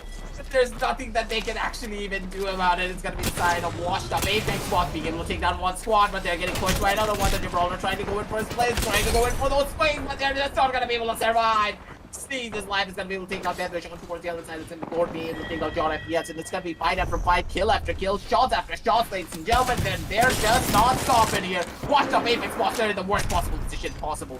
And with that, the side of Target Karna, they're trying to go in for those pushes here, right and right now. They should be able to Watch take it. out this squad, take the building under their control, but the other fights are also happening on towards the other side of the map. It's going to be Sarkin Tarnin going in for another engagement. They're going to be able to take down another squad. And look at the kill feed, ladies and gentlemen. We cannot even keep up. Team Phoenix, they're taken down as well. What is happening? Already 2 squads left in a matter of 5 seconds. It's going to be the side of Clutch Ministers going up against the side of Sarkin Tarnin. The fight is going to be absolutely crucial, and it's going to be absolutely beautiful. No one was able to survive this, and who are we going to be crowning the champions for this matchup is going to be the real question here, Chris, because Clutch Ministers, they have the better position. They're the ones who have the advantage here, but they don't have the Gibraltar shield to work with. They're getting bombarded by the defensive bombardment. They need to try and go in for a better position here. They get tagged out of very low levels of HP, but at the same time, Sarkin Karnet, they're also in a good spot. They're going to be able to take down Season's 5. Going in for that punch is going to be the side of Scorpion. He wants to go in for the shot. He's actually going to be able to take down his own twin brother. But now, Clutch Ministers, they don't have bullets to work with. But at the same time, they're going to be able to clutch it on out. The side of Clutch Ministers, they're gonna be able to take out Stark and Cardin, and right on the barrier, right on the brink of defeat, they're gonna be able to make it all happen. Ladies and gentlemen, the champion for match number 2, it's gonna be none other than Clutch Ministers being able to clutch it all out. My goodness, what a massively difficult endgame. It was so chaotic, so confusing. Just on that one house, every team was converging on that location, and there's really no place left to run, so you just have to fight, and hope that you come out on top. It all started with Team Wasabi going up against Hardstuck. They got third-partied by Washed Apex Pot, who got third-partied by, I believe, Stark Incarnate, and then they got fourth-partied by... The fourth party, they're the fifth party. Fifth party, exactly. I'm losing track of numbers over here. I cannot math. I cannot count. Wasabi versus Hardstuck. I'm forgetting which team came first, which team came second over here. They got destroyed by, I believe, Washed Apex Bots, that was the third party. And then Stark Incarnate was the fourth party. And Clutch Ministers was the fifth party of them all. So you can imagine, like, it's a triple, quadruple decker sandwich. And everyone's just getting pressed on top of each other, It just keeps on building. And, oh my god, it was just it was so confusing at the end of it all. And I don't think any of these teams were able to make sense of it. Yeah, like, honestly speaking, when you have like 8 squads remaining on literally the 4th circle, like, what can you do here? Like, it wasn't even 8 squads, it's actually 9 squads with a couple of the squads literally just chilling down below in the lava pit. And I'm like, bro, what are you guys doing there?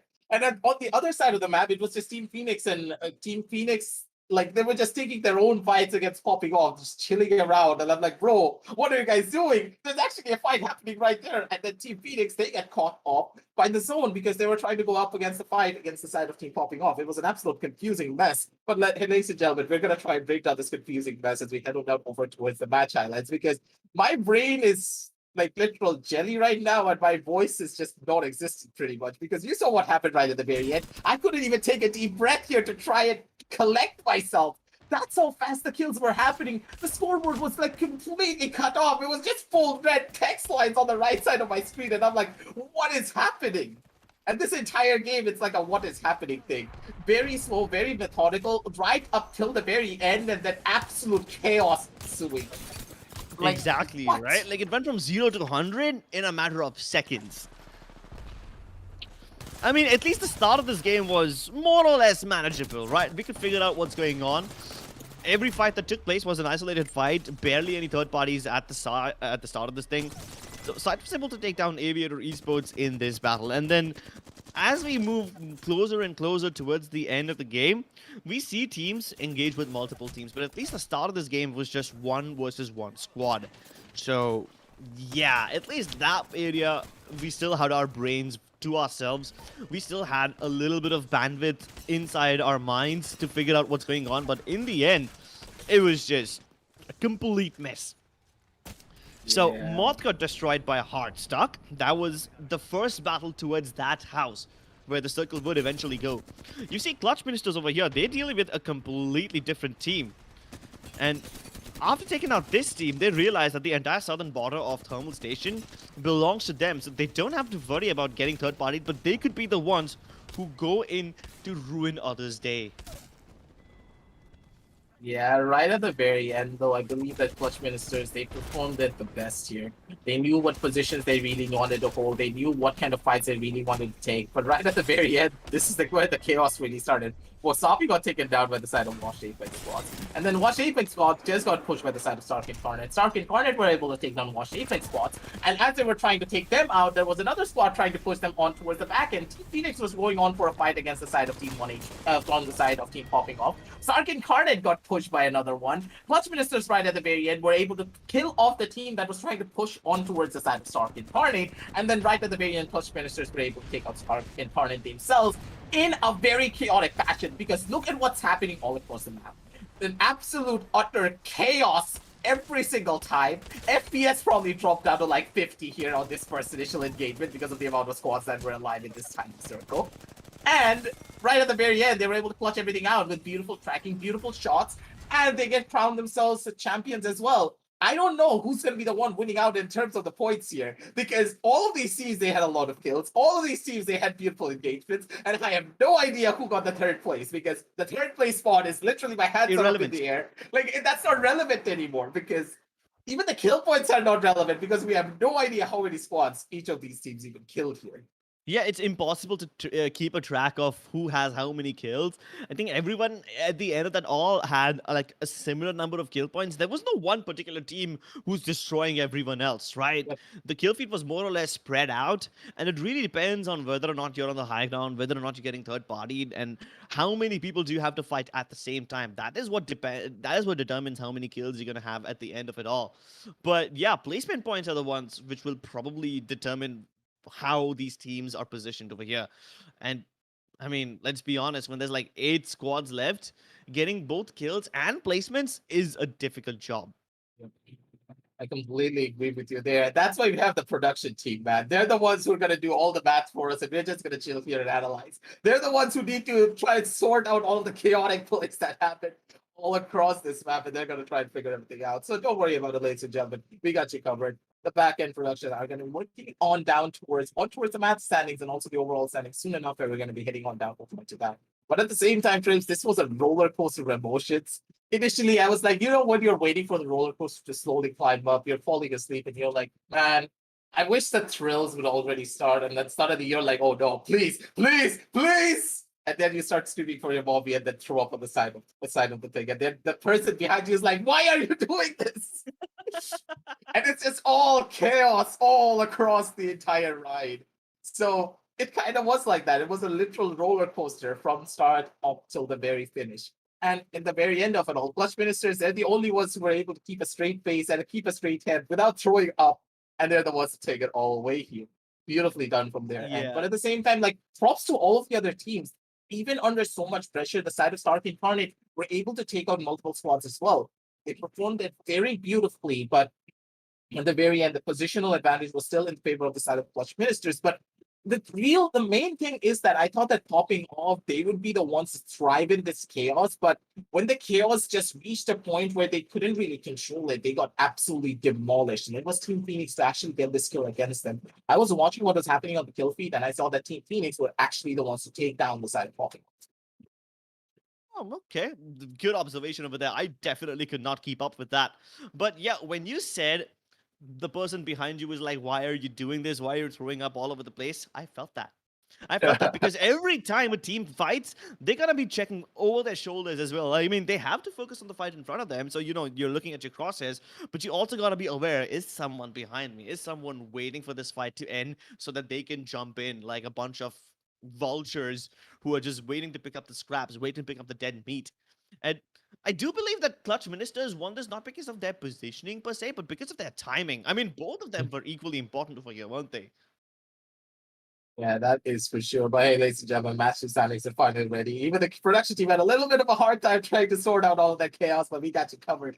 And now it's going to be Clutch Ministers being able to go in, take 22 kill points, 22 points for themselves, sorry. With Team Phoenix actually being the ones to go in for a 7 and 11 on an Nice. 18. Stark Incarnate on a 9, 5, and 14. Sides with 5, 5, and 10. And the biggest question mark of them all, Popping Off with 4, 4, and 8. The ones that were the top dogs in all of it, they were not the ones to try and go in for a clutch play, it seems. And Clutch Ministers, they're able to climb up to right up to the very top on 22. It feels as though the entire dynamic that we were talking about the underdogs maybe being the ones to take everything away. I don't think that's going to happen. Clutch Ministers, just like their name, they're going to be able to clutch out a victory and climb up to the number 2 position. Good stuff. I think Clutch Ministers might just do well on the overall standings as well. Let's take a look at that and see what happens when we combine the scores of both these games. And that is true. Clutch Ministers are able to stay on top of everybody over here. They had a decent position in game one with an okayish number of kills, but you combine that with their win in the second game and that massive number of kill points, and they're on the top with 33 points. Just 3 points below them is popping off. And even though they did not win the first game, they had a decent enough number of points, at least kill points in the first game, so that they can stay afloat in the second place over here as well. Phoenix, on the other hand, they had consistently performed in both these games. They were in the top three as well every time. So they are standing at 27 points. And there's only a difference of 3 points between the top three teams. Yeah, like it's gonna be really close to say the very least because Team Phoenix, they're right on the edge of trying to break it all down and take that number 1 position. And I'm really surprised here, Crips. I honestly initially thought that it was gonna be the side of Team 1HP, Unidex, Moth, Play Like Pros, Hearthstone T4, and like just be on top of that top 10 ranking, but that's not the case here. A lot of the teams that we are not really expecting to be there are the ones to try and take it all away. Clutch Ministers being able to take out the number 1. And Team Phoenix being able to go on head on over onto 3, Stark Incarnate being able to take out 4, and X-Omen on 5. An absolutely incredible table to tell here, considering how they're actually playing a lot of these fights. But at the same time, like, we can't really expect this to happen on every single map now, can we? This is just map number 2, ladies and gentlemen, and the positions can get swapped at any time. That's why whenever we are doing an Apex tournament, it's going to be 3 days of consecutive non-stop action because these teams not only do they need to show their potency on one map, they need to show their consistency throughout 5 maps every single day to keep their position relevant. And Clutch Ministers, if they're able to do it, hey, kudos to you, my man. You deserve that. Yeah, Clutch Ministers were able to prove their mettle over the course of these 2 games, but there's still 3 matches remaining in this day, ladies and gentlemen, and then 3 more days to follow up after it. That's a total of 15 games. At the end of game 2, Clutch Ministers popping off in Phoenix. They're contesting against each other. Stark Incarnate hot on their heels.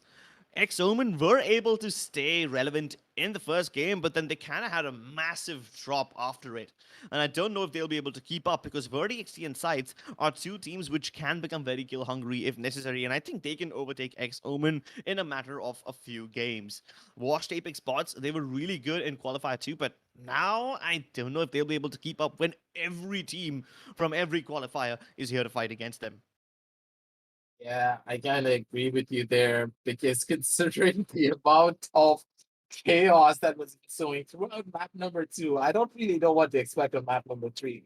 Is it also going to have a really slow start, or is it going to have a really chaotic fight right off the get go, or is it going to be something a little bit maybe slower and then just ramp up so quickly that we can't even keep up with it?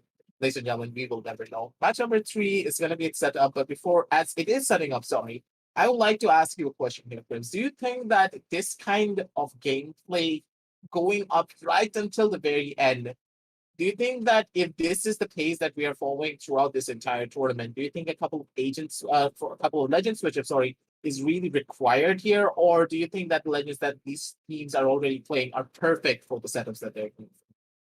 You know, I mean, if stuff like this keeps on happening, then the Gibby is definitely Yep. required.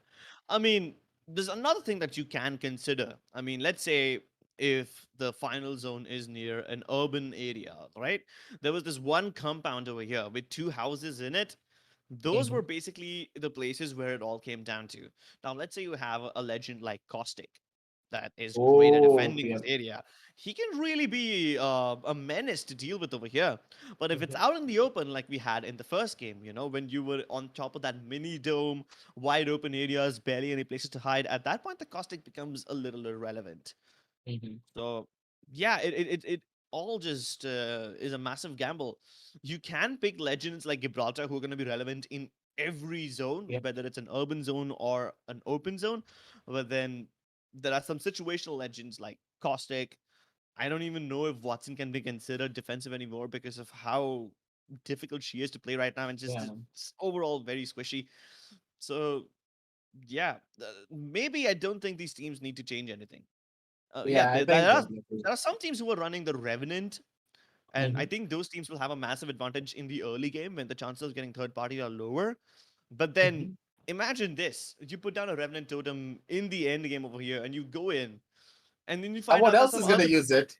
someone else can use it, or worse, someone else can break it while you're about to engage into that fight, and all of a sudden you don't have that protection anymore. Or even worse than that, there's somebody waiting for you at the totem, ready for you to just pop back over here, and then the moment you are respawned at the totem, you get destroyed by a bunch of Eva 8s who are just waiting for you to, step in over there. Yeah, I completely agree with you there, my man. And I can speak that for personal experience that has happened to me quite often, and I got punched to that pretty much because I had, and I blame. Okay, I blame my teammate for that. They were like, "Okay, just use it, dude." And I'm like, "Bro, I don't like this. I feel as though we're gonna get third party." And then immediately we made that push. We kill out the squad, but at the same time, another squad came over and killed us. So we got third party, and then there was a fourth party just camping out at the totem. I turn around and they're like, "Oh, hello there." Pulls out a peacekeeper and just slaps me in the face with it. And I'm like, bro, I told you, I told you we should not go in for this fight, but it really does happen.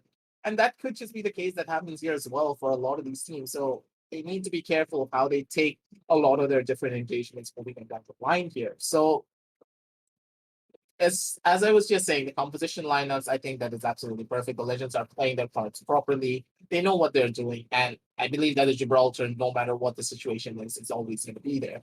So the main thing is that I really want to say is Horizon is one of those characters that I personally loved, and she probably had one of the most hyped up releases in comparison to a lot of the other legends that really come out. Other than Seer, of course, everyone was playing Horizon. Everyone just loved her, but now Horizon, he has taken a very, very steep dive down when it comes down to a lot of her a lot of her playmates. But personally, I still love the Horizon. I love picking her up from time to time. And when you get those incredible plays of using her updraft to just go on down over onto the skies and just dome someone with a wingman, oh come on, nothing is ever going to get better.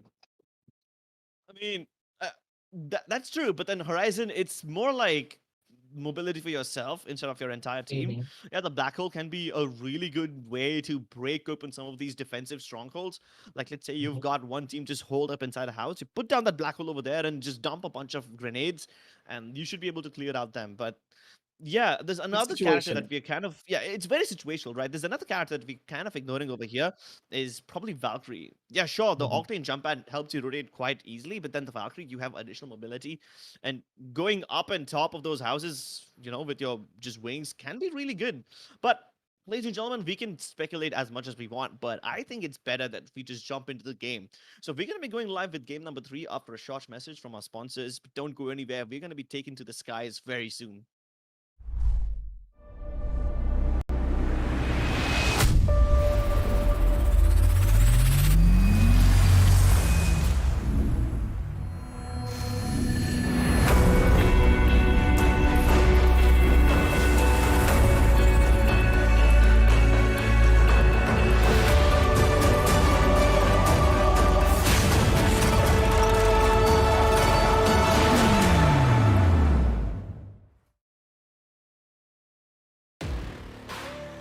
From the outside, who would know what lies beneath? Unleash it with a machine as savage as you are. This is how legends are made. Lenovo Legion. Stylish outside, savage inside.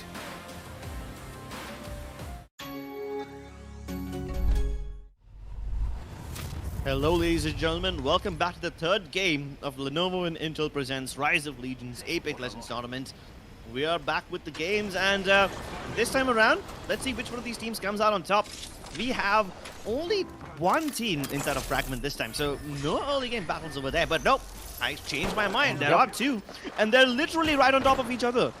They're in the same building too, so they don't have any time to loot up. They're just gonna be going at it right off the start.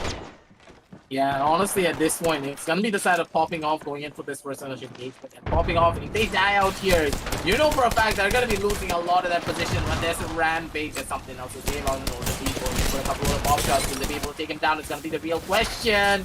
Good amount of damage being done by the side of Northern Beast. He's going to be able to place down the shield, but not for long though, because the guns are just not in their favor. The side of Beast popping off. They could just die here. Brunch tries to roll away, but he's just not going to be able to go in for it. The side of 1 HP, they're celebrating. They know for a fact they took out the top dogs, and they are just having an ecstatic moment. Ladies and gentlemen, the side of 1 HP, they're going to be the ones to bring it all down and bring out the house and have the entirety of Fragment East and West just to themselves. They can loot up to their heart's content and possibly get a gold shield for themselves as well. Because you need to remember, ladies and gentlemen, this is a high loot tier zone, and this is why it's highly contested. And 1 HP having a pretty rough time in the tournament so far. They were sitting at only 2 points. Imagine 2 points in just 2 games. That's pathetic. But that was only because they were losing these early game battles, 2 popping off in Fragment. But now that they're able to get this win, I think they have a chance to mount a massive comeback and maybe even dethrone them in the matter of just a single match. It's all about that first initial fight. Now that you have the confidence in your favor, things are just going to be looking up a tiny little bit, but not too much. So you cannot get complacent. You cannot get a little bit too comfortable here, because if you get a little bit too comfortable, things could just end horribly for you. So let's see how they're going to be playing this engagement. 16 slots left. Not really a lot of fights happen, other than the first initial fight, of course, of 1 HP going up against Phoenix. A legendary fight indeed, but with that legendary fight now ending, which is going to be the next fight, it's going to be the real question. It's actually going to be a washed up Apex Pros trying to go in for that engagement. But who are they trying to go up against is going to be the real question. Oh my god. Launch side is just one of those areas again that is just never stopping to seeing fights. Wash Apex spots now. Let's see what they do over here. And they've got their opponent cornered inside that building. And unfortunately, they still don't have any progress. They're just starting to kill the first wave of the death protected opponents. But is that going to be enough though? They've lost quite a lot of their HP. And they must be very confused as to how they have the death protection online so quickly. It's probably because a bunch of ultimate accelerants would just, you just force the ultimate accelerants into the mouth of Revenant and make him just get that ultimate online super quickly. Skyhawks also now entering this area. And they must have heard the gunshots. They try to find what's going on over here, but I think they're a little late to the party because Wash Apex bots are looking to disengage. But they can still find Team Moth. Team Moth, though, they're quite weak here, trying to maybe survive this engagement and maybe survive just to live for a little while longer. But at the same time, I believe that they're going to be fine. They're just chilling out, and again, they're just feeding Shax all of the ultimate explosions. Look at this man. He just got thrown another ultimate accelerator, and he's like, nom. I'm going to take this all away from myself. Yeah. That's basically what it comes down to. If you have a Gibraltar or a Revenant in your team, you want to just funnel all your ultimate accelerants towards that person. Even more so towards the Revenant, because his ultimate takes such a long time to come online. And like we said, we finally have a Caustic. Ooh, X-Omen, they're trying to go back to their roots once again. I can still remember back in Qualifiers 1, these guys just were loving to go on down through and just constantly play like this and try to hold down the forts of buildings instead of trying to go in for their own engagement. They're just chilling, they're just waiting. And I like this. But at the same time, they need to be very careful. They have a really good position as they're holding up on the hill, but their back end is completely exposed. And teams should be rotating in soon enough. With Devil Corner now just chilling, he's just trying to go in for those scans, trying to go in and see which teams are going to be pushing them. But this is a really good position to say the very least in the long. They can just chill here, they can just wait, and they have the best advantage in comparison to anyone to spot out the teams right at the get-go, and then they can go in for those fights slowly. I mean, a Caustic and a Charge Rifle, that's like toxicity at its maximum. Yep. Plus, they're going towards Trials, which is probably the safest place to go to. Trials is a really good spot, but it's so dangerous because it gives away a lot of the information, so maybe they need to be a little bit more careful, but the fact is they have charge rifles, man, and charge rifles are like the best when it comes to these long-range engagements. If you have good tracking, of course. Yeah, they're so toxic, honestly. I Okay, mean, can you not just do with the toxicity jokes when there's No. there's a caustic on the enemy? I would have no. It's not about the costing. A lot of people just have difficulty choosing between the Sentinel, the longbow, and the charge rifle. And charge rifle basically has no projectile drop, so it's just considered as a toxic weapon. That's why I make that joke. I don't do it because of the costing, to be honest. I completely believe. Seriously, dude. Have you not been keeping up with the meme culture? I have been keeping up with the meme culture, but still, when there is a caustic on the enemy team, I don't believe any of those words because Assassin has pulled up too many caustic jokes and toxic jokes that I've been absolutely nullified to other memes. Hey, listen. My sense of humor is better than him, and you know that. Oh my god! Oh my god! I think I will let the audience decide that as well. Or, like people in chat, you can say the rest. Hey, he's doing another tournament right now, so he'll probably never find out about this. Let's just keep it a secret. I trust you guys to keep a secret. But play like pros, they can't keep peace. They want to engage in battles, and they want to do it right now. They're just gonna go in for this engagement, man, and they're just chilling. And just as you were saying, they cannot keep the peace with peacekeepers on their side as well. Play like pros, they're playing their cards properly. And they got the kills. They're gonna be able to take down one. Poor old Rahman getting taken on down, and I think that this is the side of Sark Incarnate. They can take it on down a little bit too early here. And oh no, Skyco is completely under this control of Play Like Pros. And I think that, like, I don't understand this here. Rips, it feels as though a lot of the teams that were down in the barrel, they're just getting killed on these top dogs so early. But at the same time, they need to be worrying about the side of 3 punchers. They're going to be coming on down to deliver that 1-2 punch straight to their forehead. But they were just not able to get it though. Not this year. Yeah, but this is just the first wave of the death push, right? The death push. They can still go in with their main bodies after they're done healing up. I suspect we will find something here.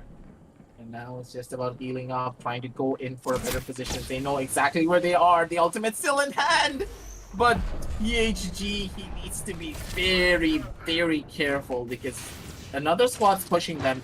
So they need to try and cut their losses or maybe just go on down to a better position for themselves. 3 punchers are going to be able to take down the side of Lord and the gang.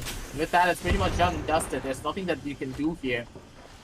3 punchers. Now you need to make that choice. Do you want to give up the building and run on away, or do you want to stay here and take this fight against the other squad that's going to push you? Yeah, and they gotta be careful for 2 reasons, right? They can fight inside the building with no problems, but the moment they go up on top of the roof, that's when the team that's on top of Trials also starts to third party on you. And when you're already low on health fighting your opponents, if you get like a single tick of damage from the charge rifle that the team on top of Trial Mountain has, you're gonna be dead. My ultimate isn't ready. Not yet. Now, with the Caustic just trying to throw it down the force, the Caustic is gonna be an absolute demon here trying to hold down this position, but the door can't really close fully. So at the same time, it could just be a love and hate relationship if they try to hold down this one initial position because it's way too open here. There's too many open windows and there's a squad right above them. Yeah, what are they planning to do here? This is gonna be the real question. I don't really like this. This could just end horribly for them if they're not careful. 3 punchers versus Play Like Pros. All of them in the same building. The only difference is the first floor is completely in control of 3 punchers. And they've got all the entrances covered with the caustic utility. They've got the zip line, they've got the doorway, and the stairs. All 3 covered with caustic gas canisters. I don't know how they're gonna deal with this. Oh, now I know how to deal with this. They're gonna wait for the dead protection. They will go in and try to get as many kills as possible, but they can't get counter push now. They have that security because of the protection of caustic.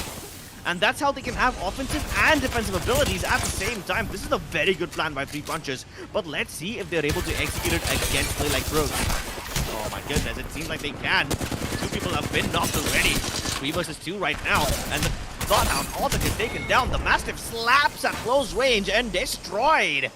That's literally his name, and that's what he does to Play Like Pros. Yeah, Play Like Pros, they just got absolutely demolished. 3 punchers, they knew the fights that they really needed to take, and they went in for it right at the best possible moment as well, when one of their players already went in for that first initial engagement. That first initial engagement is just so crucial.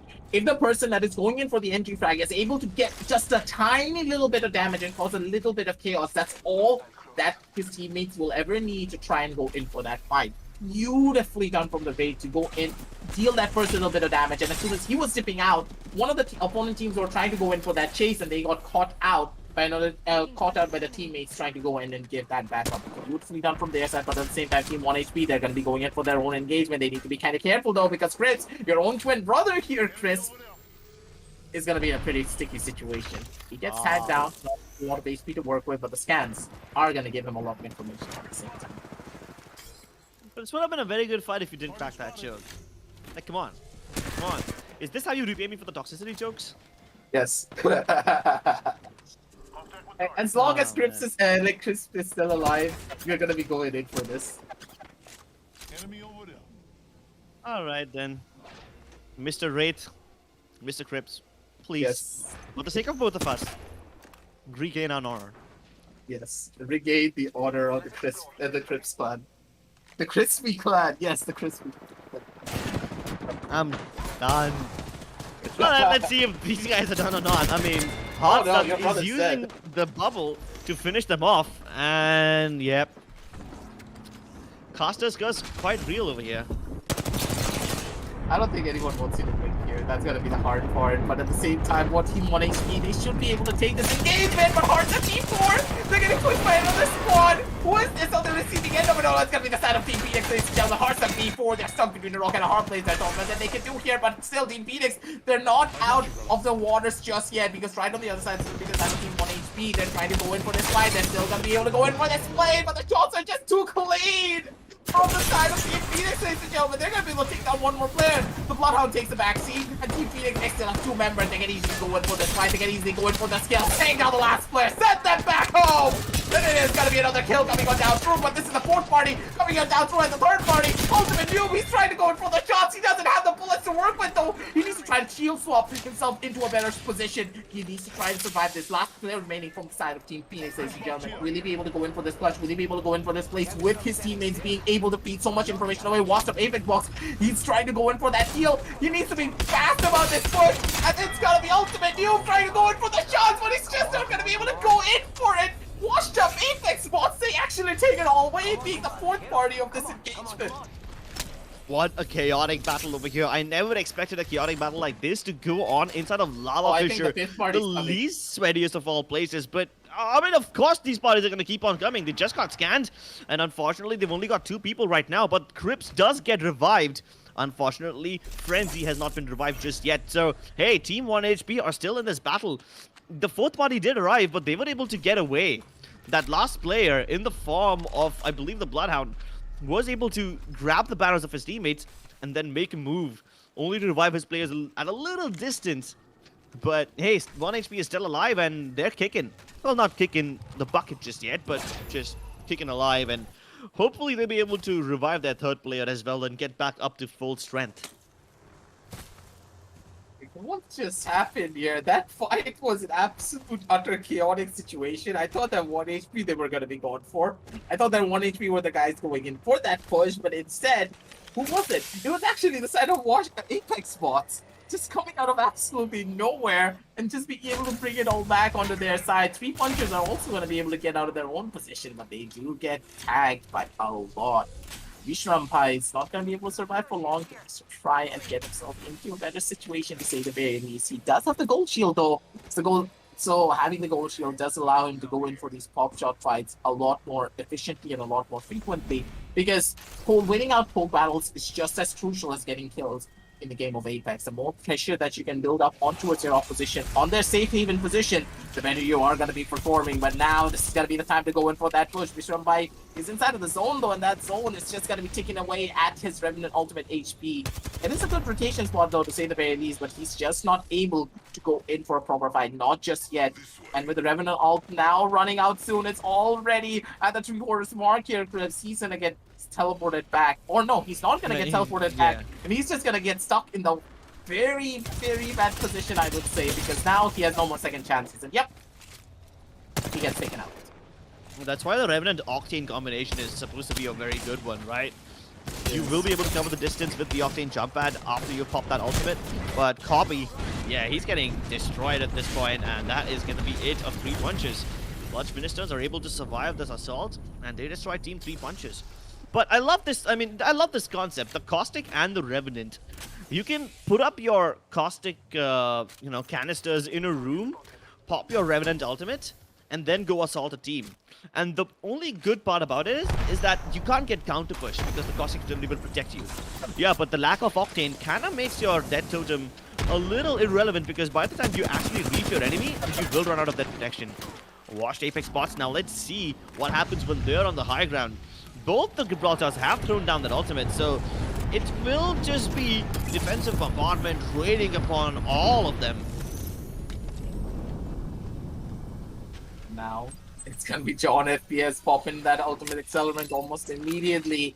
And with the Beast of the Hunt already on the cards and the side of Washed Apex bots being able to hold down the high ground so beautifully, things could just be looking up and up and up for their side. But at the same time, down below is going to be the side of Clutch Ministers. They have the worst possible position, though, in this entire universe, I would say. Trying to go up against the squad, trying to hold the high ground, but at the same time, watch the Apex bots. They're also not in a good position when you consider that they have another team who's right behind them. So whoever wins this engagement as quickly as possible are going to be the ones to take it all away. Watch Apex bots. Are they going to be going in for this push? Are they going to be trying to go in for this engagement here? And it's going to be Scorpion getting completely shut down with the zone pushing them in. There's absolutely nothing that they can do here. Watch Apex bots. They know for a fact that there's a squad under them. They can easily go in for this fight. They can easily go in for this kill. But are they going to be going in for it? Do they want to give up this high ground? And I don't think they want just yet. Oh yeah, now they do. Yep, and they clear it up. They destroy their opponents, and they can always get back up on that tower, which will be a very good place to hold, especially when the circle is going towards the Trials area. And there was one more team over here, but on top of the mountains of Trials, it's a good place to be at, since it's very difficult to reach over there by just climbing. You can get up there via the zip lines, but yeah, I do believe that Team 1HP are trying to go inside the mountain. Will they be able to open those doors and blow up their enemies as well, considering that they only have white shields? And Xeon was the one who survived, and he had to revive both of his teammates. At least they're a 3-man roster now instead of just one, but they nearly don't have any resources. And Crips gets deleted! Oh my goodness, with that! One full shot to the face? Exactly, this is like some Sova action right here. But now, the EVA 8s come in, up close and personal the bubble to protect them from any sort of third parties, and they are able to destroy Team 1HP. And all of them were destroyed by Chappie. Just one man getting a triple kill. Getting the entire squad right. And now Team Moth has come in for the third party. They even have death protections. But let's see if they're able to actually make this one work. Yeah, I think that Team Moth are just going to be able to clean up house here. One by one, they're going to be the ones to try and go in for those kills. And Fizz is going to be able to take down Chappie as well. Chappie needs to take a back seat, but he has not gotten taken out fully. Not just yet. So let's see how they play their cards here. And I like this. Team Mod, they understand that, hey, we should not go in for an over-engagement. We should just be playing it a lot more slower. But at the same time, Team Washed Apex Bots and X-Omen, they could just be going in for their own engagement here. They're just chilling. They're just holding down the fort. And one by one, they're trying to go in for the shot. Solo Yokai, though, spots out all three of the players. And they know exactly where the side of Washed Apex Bots are actually at. And with the circle slowly but surely closing on down in, it's going to be 3 squads on the map, ladies and gentlemen. I can't believe I'm saying this. It's going to be 3 squads. And for once in our entire careers as casters, we're going to know exactly what's happening on this game. Well, I mean, we've seen 8 squad battles in the end, but this time a 3 squad battle definitely seems a lot more manageable. It's Team Moth versus Washed Apex Bots versus X-Omen. And X-Omen's passive playstyle is actually paying off dividends right now because once again they find themselves in a position where they can win the game. They're trying to hold down the floor. They know exactly what to expect. And Watch Apex Bots, they need to heal themselves back up to full. They're still trying to go in and survive, but at the same time, X-Omen, they get taken down. The first initial player's already gotten taken down as well. Shanxi no longer is going to be a relevancy here because now, with the pushes coming on down through the side of Watch Apex Bots, they can easily maybe go in for this engagement. Easily maybe even to go in for a couple of skills. Solo Yokai's going to be able to take down Team Moth's player. Sorry, the Team Moth is going to be the one surviving, not X-Omen. And it seems as though Team Moth, they've already lost 2 of their players, and still with the fight going on down through, Watch Apex Bots are not able to do enough damage going on down towards the opposition side, and the fact that they're not able to go in for this kill here could just spell doom for them if they're not careful. Yeah, but Wash Tape Bots were getting sandwiched by both these teams. Now they decide to engage against X-Omen. That's a good decision considering if they stayed there, they would have been completely destroyed. But they are still in a sandwich situation. They just don't get a break. They can't just get a they just don't catch a break. They are just completely getting surrounded every time. All their maneuvers are getting counter-maneuvered, and Omen are just running away from Washed Apex bots. They know that Washed Apex bots are hot on their heels, and Omen do not want to be the first team to engage.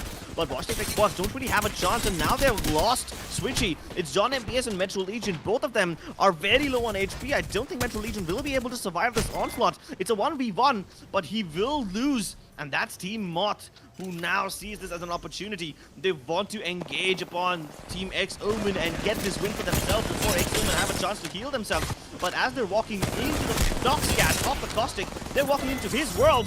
Unfortunately, they get inside, and doesn't matter what utilities the Caustic has over there, they will still be able to get this win. And Team Moth are able to conquer this Mexican standoff. It's gonna be 3 games, ladies and gentlemen, and we have 3 champions.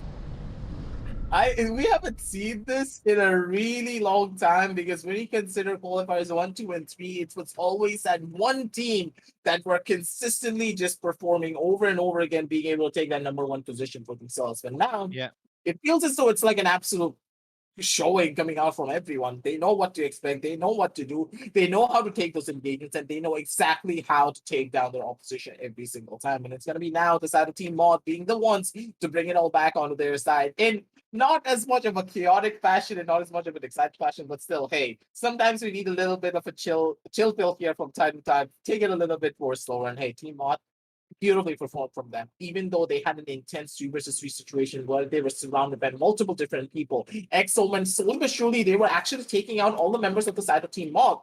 But right at the very end, what exactly happened? No one went in for that push on towards the side of Team Moth, and that immediately ended off on them dying out. The side of Washed Apex was they could easily have taken out X-Omen there. They should have taken a little bit of a risk, and the fact that they played it so safe, taking no risk whatsoever, just costed them the entire thing and allowed Team Mod to pick everyone back up and then go in for the final fight with all 3 of their members still alive, while coming on down through from X-Omen and also the side of washed up Apex bots. They had absolutely nothing, no shields, no nothing, no bullets in their magazines even to try and go in for that engagement. And with that, very beautiful place from the side of Team Mod. Take it all away and become champions of my favorites. So X-Omen was able to win the first game of the day.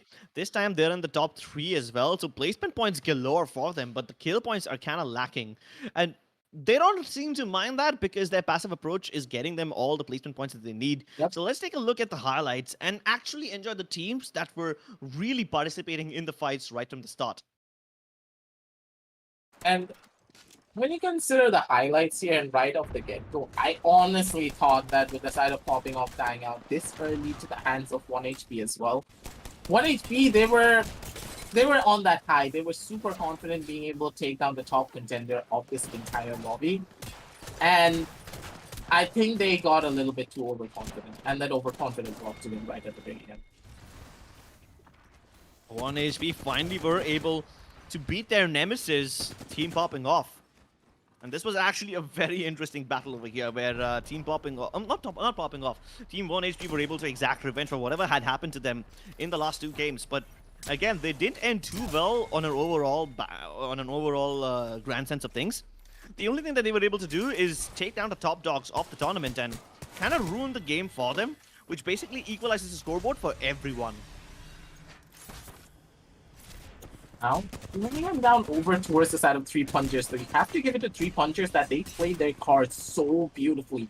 They didn't want to go in for an over-aggressive push. They didn't want to even go in for a push until they had the Revenant out ready. Once again, even though they knew for a fact that it was a team right above them, they waited for so long to try and go in for this fight. And after they went in for that fight, they went in one by one, and they also went in together after the Revenant ult ran out. They used one person as bait, and they used that person as bait so beautifully that he dealt so much damage that there was absolutely nothing that they could have done. And then there was this chaotic fight, dude, right on towards the side of lava, over towards the side of Extractor. What happened here? Hearthstone D4 was going up against the fight against the side of Team 1HP. Then Team Phoenix showed up, and then Sark and Carnage showed up, and then it was the side of Washed Apex was just coming out of absolutely nowhere, being like, "Oh, hello there! I heard that you were having a party. Can I crash it and steal all of your food?" And steal all of their food that they did, because these guys just absolutely demolished the entirety of the side of Team Phoenix. Like, oh my god, I kind of feel bad for them. Yeah, but what's even more surprising is that even in this chaotic situation, Team 1HP were able to get away with this. They were able to get away with one person, and that person was able to recover both their banners, and Xeon was able to bring both his teammates online after that. Yeah, honestly, at this point, when you do consider that he was able to pick up his buddies, but 3 punchers, like, I don't know. It's just, like, I don't know why they wanted to go in for a push like that with the Revenant ultimate. They just died for no reason there. So the Revenant and Caustic combination helped them quite a lot when they were battling inside of Skyhook, but in the open areas, it didn't really help them out too much, and they ended up losing their lives. At least 1HP were able to get inside the top 5, right? Or top 6 for that matter. So yeah, they had a lot more placement points, and they had a better game than last time. At least they were able to get revenge against that Nemesis popping off as well. But at the end of it all, this area near Trials, it came down to the last 2 teams. That is Moth, X-Omen, and of course, Washed Apex Bots. I'm kind of fascinated by the fact that Team X-Omen were not able to win that final battle, even though they kind of had an advantage at the start. But Washed Apex Bots was just way too keen on pushing them. And Team Moth saw that as an opportunity to take the win for themselves. Now they're going to be chilling it down. And Team Moth, right at the very end, they played it so beautifully. They knew the engagements that they needed to take. A little bit slower, I would say, not as chaotic right until the very end. So Team Moth, really good round coming out down from them. They played it smart. They played it slow. They played it systematically. And that's how Apex should be played. And this was the most generic Apex win that I have seen all throughout the day. And hey, sometimes I do want it to be a little bit more generic because it goes on to be a little bit easier on our throats. But at the same time, I know for a fact that the audience wants that chaotic fight. They want 8 teams to be right on the edge, right on the very tiny circle. Forget 8 teams. They want 15 teams there. They want the casters to try and break everything down. And they wanted to cast everything right from the start up till the very end. No recap required, man. The casters are just gonna go full on Eminem mode and just call out every single name and just diss out all of the diss tracks possible.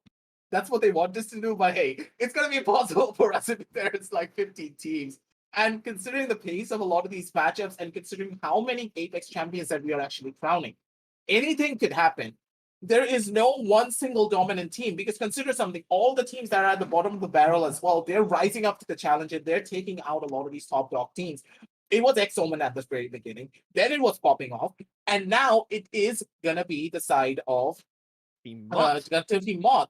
And when you consider all of this, it's just like an absolute mind-blowing thing in my eyes. So let's head on down over on towards the match standings because I have no idea which team is gonna be winning.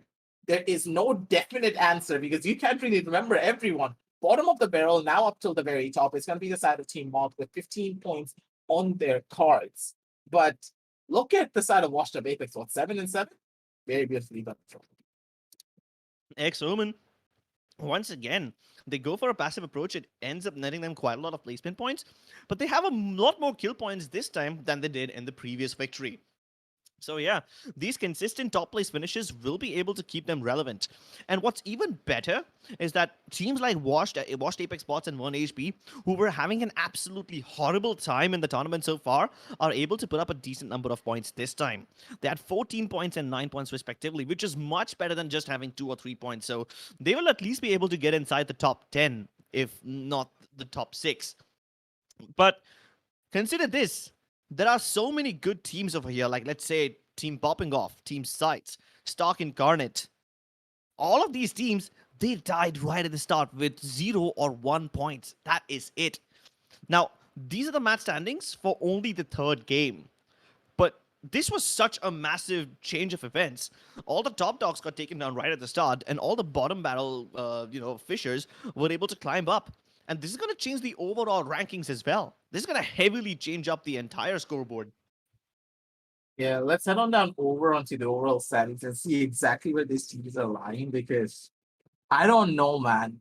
the way that these teams are going up and down, it's going to be a little bit questionable. But at the same time, Team Mod, they had such a rough start on match number 1 and match number 2 that they're still not going to be able to break themselves into that top 6 position or try to break into that top 3. Not just yet, 17 points on the board. Not the worst, I would say, but at the same time, it could have been better. But still, Clutch Ministers, they're able to keep a level of consistency that we were expecting to come out from them. And the best thing about the side of Clutch Ministers in general here, Crips, is that they're very consistent. The level of, like, they know when to go in for kill points, they know when to slow down to go in for placement points, and they're just completely shifting up their dynamics according to the points that they are holding. And in this position, they were able to go in for a couple of those placement points at the bare minimum to be that silver lining that they need to keep themselves relevant when it comes to the point board. But Team Popping Off, they have fallen off hard. 30 points and now being forced onto that 4th position from that number 1 spot. That's not what you would have expected coming out from such a high caliber team and being a fan favorite for the audience. Exactly. And with this, at least Clutch Ministers are on top. But then you have Phoenix, Popping Off, and X-Omen, all of them just very, very close to each other. But Clutch Ministers taking a massive 9-point lead over everyone else. Now that's going to keep them, and that's going to build a little buffer as well. And let's be honest, 9 points is no joke. It takes quite a lot of effort to cover a gap like that. Now, when you consider the amount of points that are on the board and how these teams are actually playing out on a lot of their different engagements, like, it's like a scratch to the head pretty much, because you're trying to analyze which team is going to take that number 1 position. You're trying to analyze which teams are performing absolutely incredibly and beautifully, but it feels like all of these teams, they're just performing to the best of their abilities and they're constantly breaking past their limits over and over again. Like, in Dragon Ball Z, where we always talk about Goku just breaking past his limits and trying to go beyond, trying to go forward on towards that next level. That's exactly what the teams are doing. They're going past Super Saiyan, they're going past Super Saiyan 2, they're going past Super Saiyan 3, even Super Saiyan Blue, and going into Ultra Instinct in some cases. Like, what is happening here? Like, you don't expect any of this to happen, but it's still happening. Primarily because of one very important thing. These teams, they know for a fact that this is one of the biggest tournaments that they are playing, and they need to win everything out here. They cannot dilly-dally for even a second, and it's all about them going in for the best possible play that they can make. But at the same time, I believe as though a lot of these teams, they're being a little bit too over-aggressive. 3 punchers, they should have been the ones to close everything out. They had the best possible position, they had the best possible kills, and they were actually able to be the ones to go in for those different engagements. But hey, ladies and gentlemen, speaking of engagements, we're going to be engaging down onto map number 4, because that's everything is ready and set up for that. So we're going to be heading on down over onto the game after a short word from our sponsors.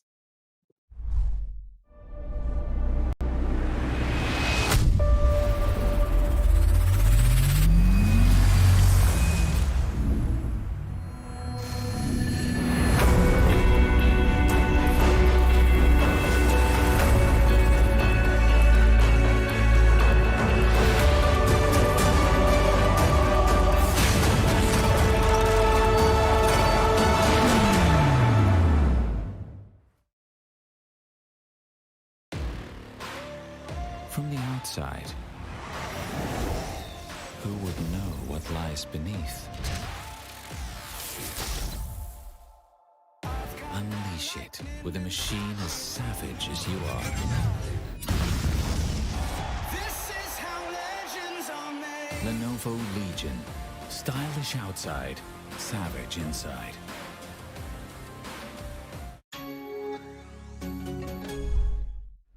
Enemy spotted. And welcome back, ladies and gentlemen, to map number 4 of the Apex Legends Rise of Legion, presented by Lenovo and Intel. And ladies and gentlemen, an absolutely incredible game number 3, that is for sure. But when we consider game number 4, I don't know what to expect anymore.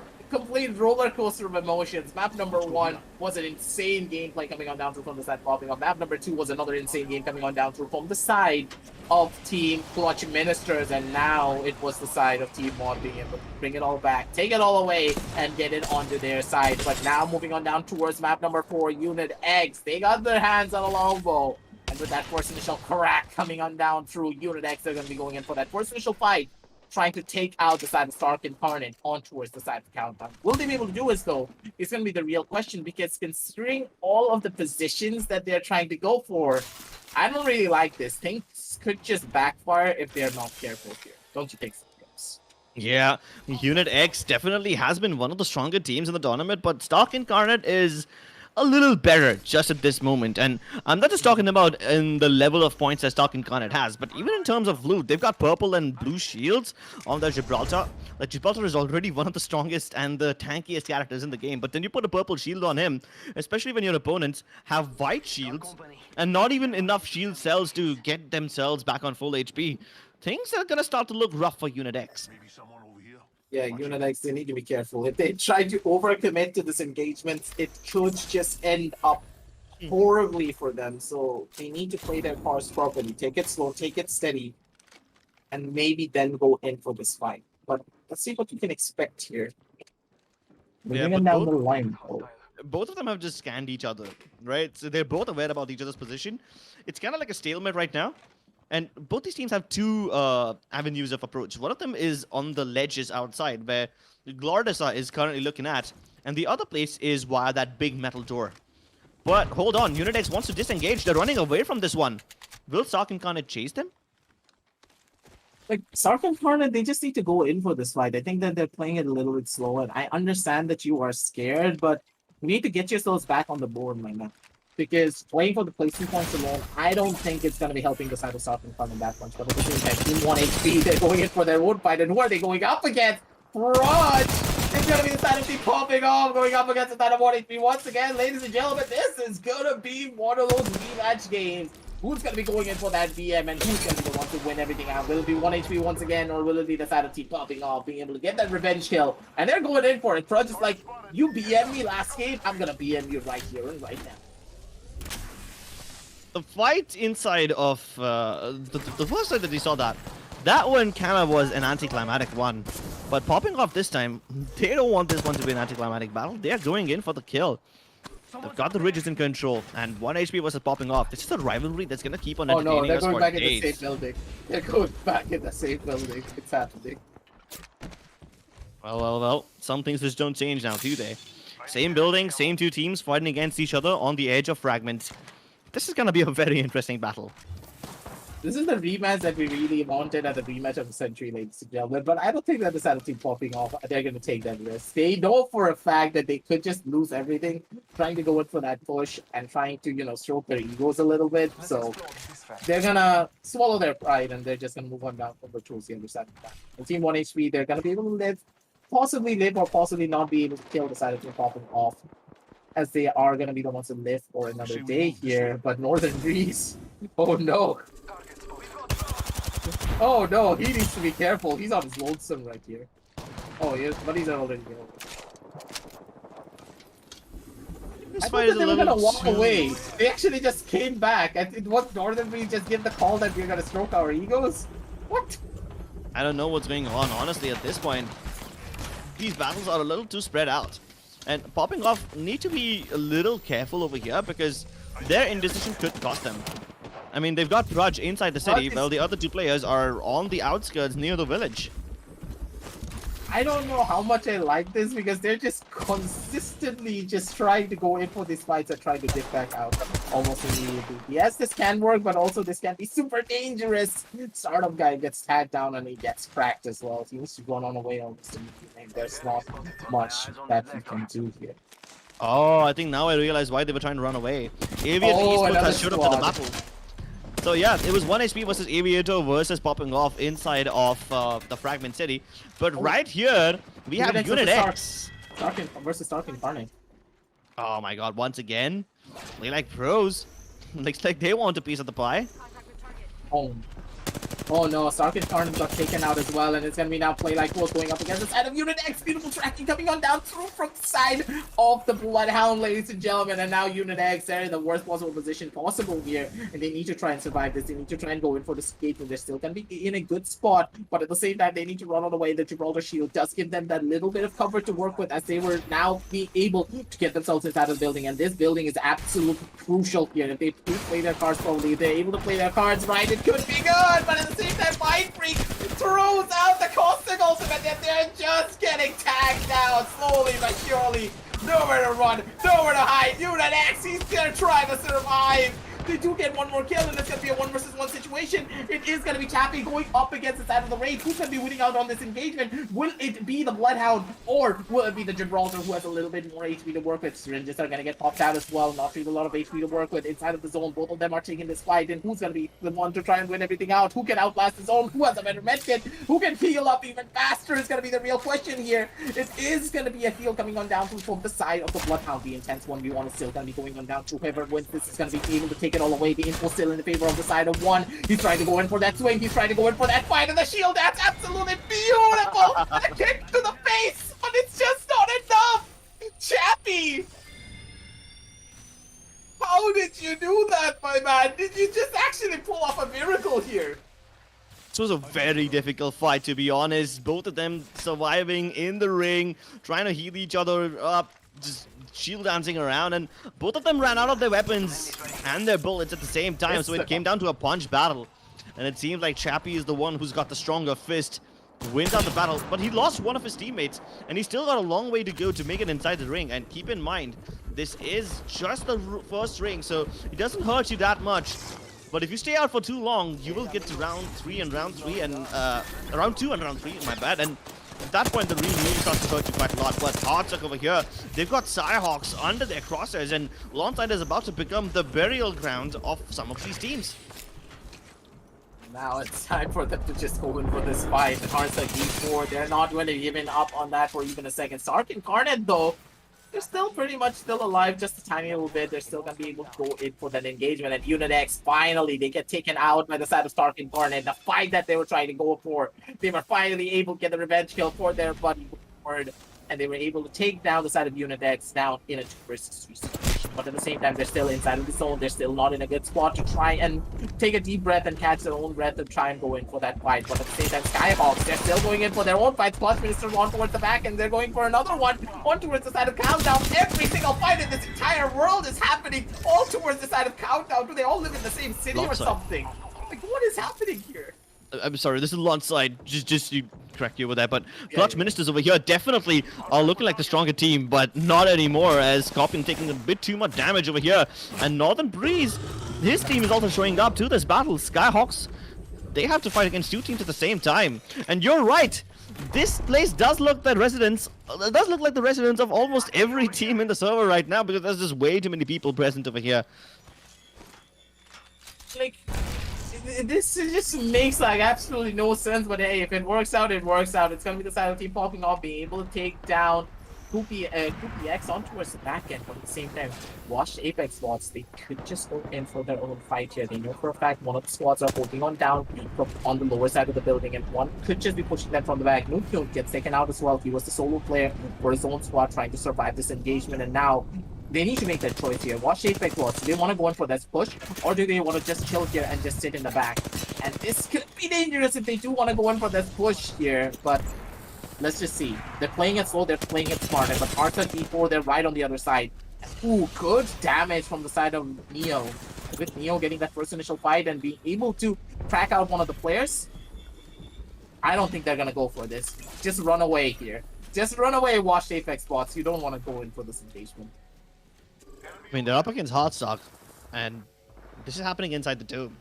Clutch Ministers, they were in launch side, but now they're starting to come towards the dome as well. So, yep, you might be right. If they run away right now, they might be able to avoid this whole third-party adventure. And the door's been breaking down. FBI open up, but the moment it opens, Sneeze will get deleted. Scorpion and Flexi also in a little bit of trouble, but the Gibraltar Dome might just enable them to get the revive out quickly. And there is enough time for them to run away as well. But Hardstock, they are now literally stuck in between a rock and a hard place. They've got Washed Apex spots on one side and Clutch Ministers on the other. They cannot escape. Yeah, they're just trying to survive here. They're still trying to go in for this engagement. Went in for that fake revive. He's gonna be able to crack out one of the players at the bare minimum. Arsenal before they're still able to hold down the fort. Surge just have the red shield, and as Arsenal, if he's just able to heal himself back up to full, he can completely trying to go in for this push and try and take down the side of Clutch Ministers. But Clutch Ministers, they're also getting pushed from another sideline. This is not a good spot for them to try and hold. They get swatted out from the track of the window. Hearts at D4 still gonna be able to hold down the fort here.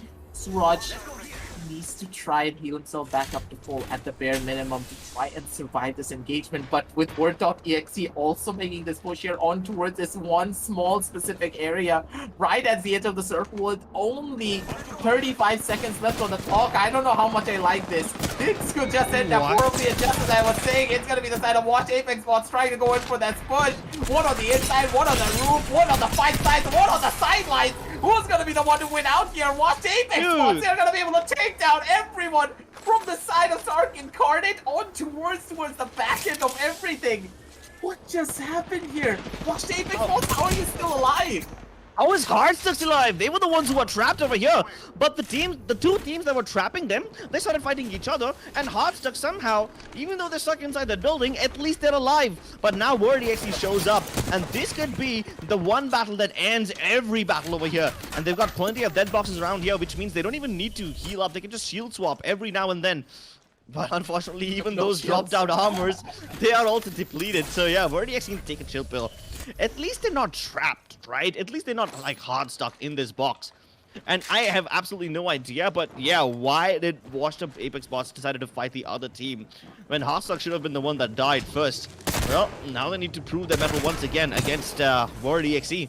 And even though Word.exe, they're trying to chase them out, Heartstuck are doing a decent enough job of trying to keep themselves alive and put a little bit of distance between them and their opponents. But no, they might just be able to win this battle. And they cannot do it. They tried their level best, but Word.exe in the end will be able to wipe the floor with them. It's kind of expected. Like, there's no way that Heartstuck are going to be able to win this engagement. They were in the worst possible position here. Yeah. So, in a way, like, really nice try from the side of Heartstuck. Exactly. They were able to take down a lot of those squads. The fact that they were able to survive for at least one more placement point itself is a big deal. Oh my god, Word.exe! Not another one! It's gonna be popping off now, trying to get a piece of the pie here as well. And Word.exe, I think they just went out of the frying pan and straight into the fire, because you really don't want to face off against the side of popping off, especially with the circle. Closing on down in a matter of 50 seconds. You need to be the ones to come out of it.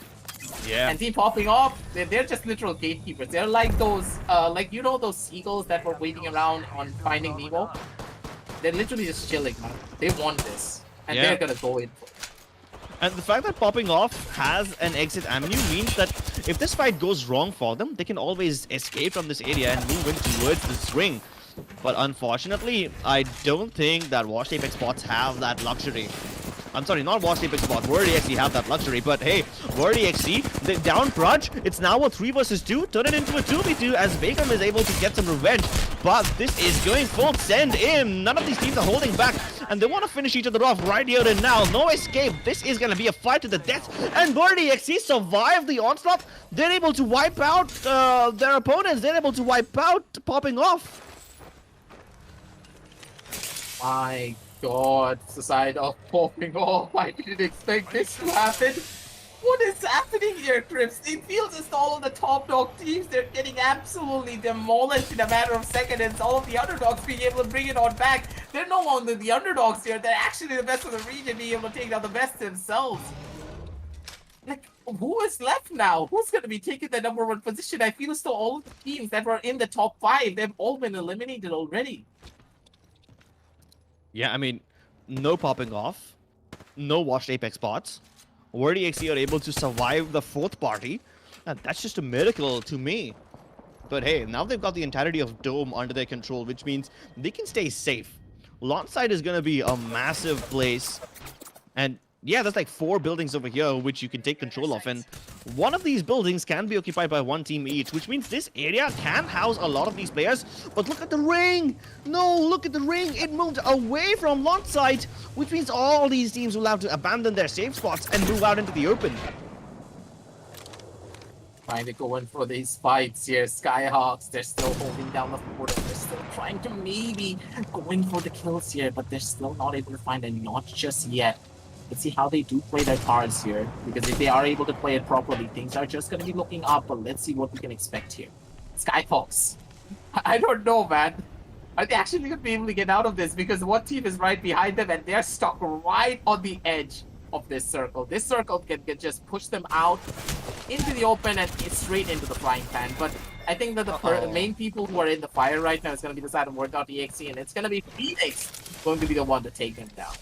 Well, finally, their killing spree has come to an end. But hey, let's be honest, Word.exe survived for a lot longer than expected. Like, they were able to out-survive the fourth-party situation, which is a lot more than what they signed up for. They got a better deal than what they bargained for, and I think they'll be happy with that, even though they have a pretty early elimination. Now it's Dark Incarnate, and they're trying to make their way into the ring. They were expecting a team to be here, but the least resistance they find, the better it is for them.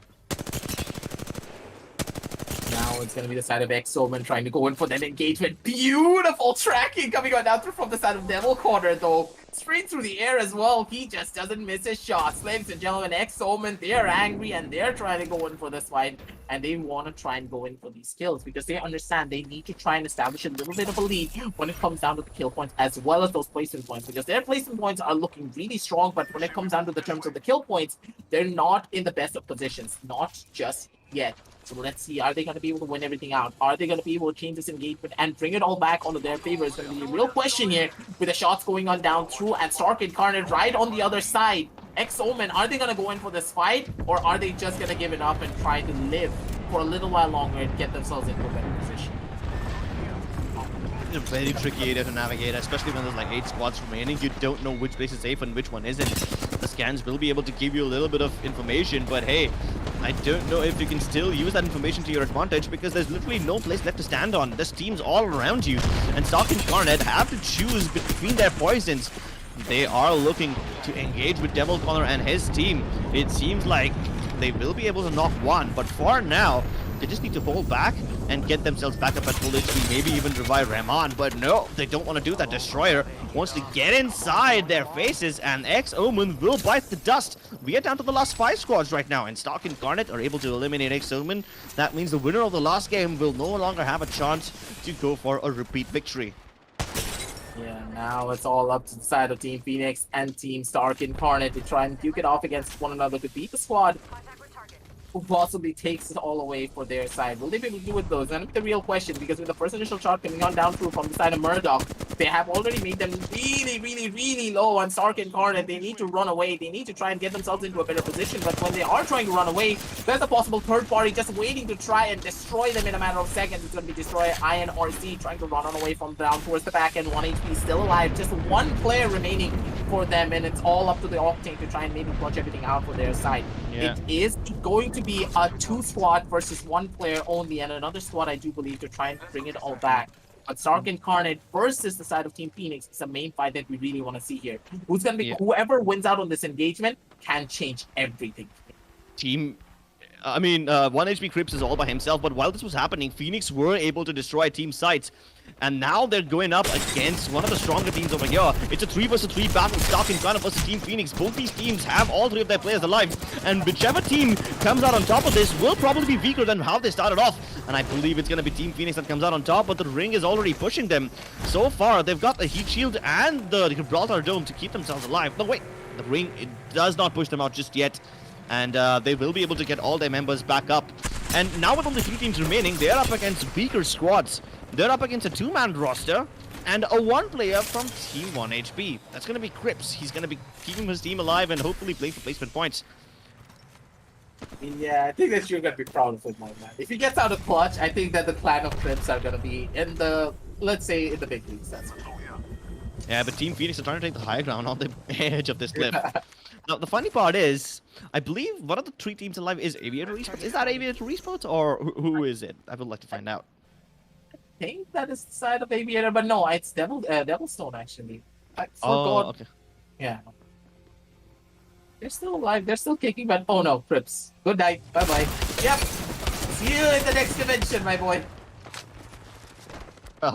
At least he was able to get his team to the 3rd spot. I mean, considering how bad of a situation they were in, and considering that they were able to win the battle against their nemesis team popping off, I think it was a decent game from Team 1HP. But now the final 2 squads are going up against each other, and it's a 3 versus 2 battle. Yeah, it's just all about these fights. It's just all about this engagement. Who will be the ones who win everything out here? They want to try and go in for a rotation play, but they just got cracked a little bit too early. And yeah, it's pretty much all done and done. So there's not much that they can do. Team Phoenix, they just bring it all back. They just take it all away. Beautiful shots coming on down from them. Well played as well. The pure composure throughout this entire game was absolutely incredible and absolutely breathtaking as well here, kids. They played it slow, they played it systematically. Doesn't matter how heavy the engagement was, doesn't matter how hectic the fights were, they were still able to keep their cool, they were still able to go in for this engagement at a slow and steady pace and have complete and utter control over a lot of those different engagements. So beautifully done coming on down from them. And hey, Team Phoenix, kudos to you. You deserve this. Definitely, Team Phoenix, they were able to zone control really well.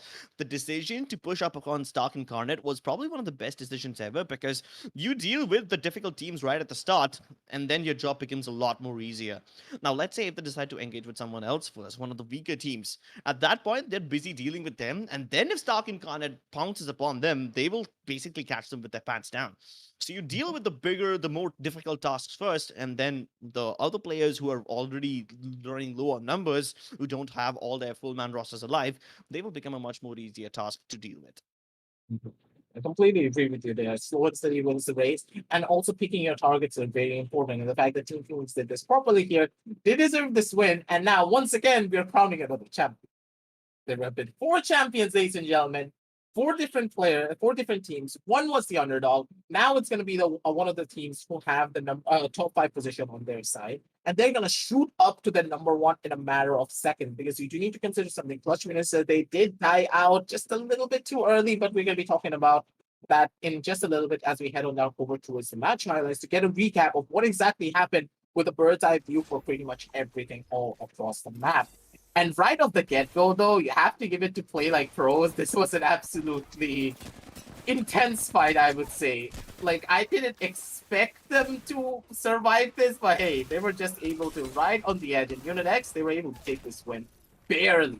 Like, literally barely. Yeah, it came down to the wire. I mean, I thought for a second Play Like Pros will be able to make it, considering that they had that Cosmic Ultimate available over there as well, and that was just chipping away at the HP, not just shields directly. But yeah, they survived it.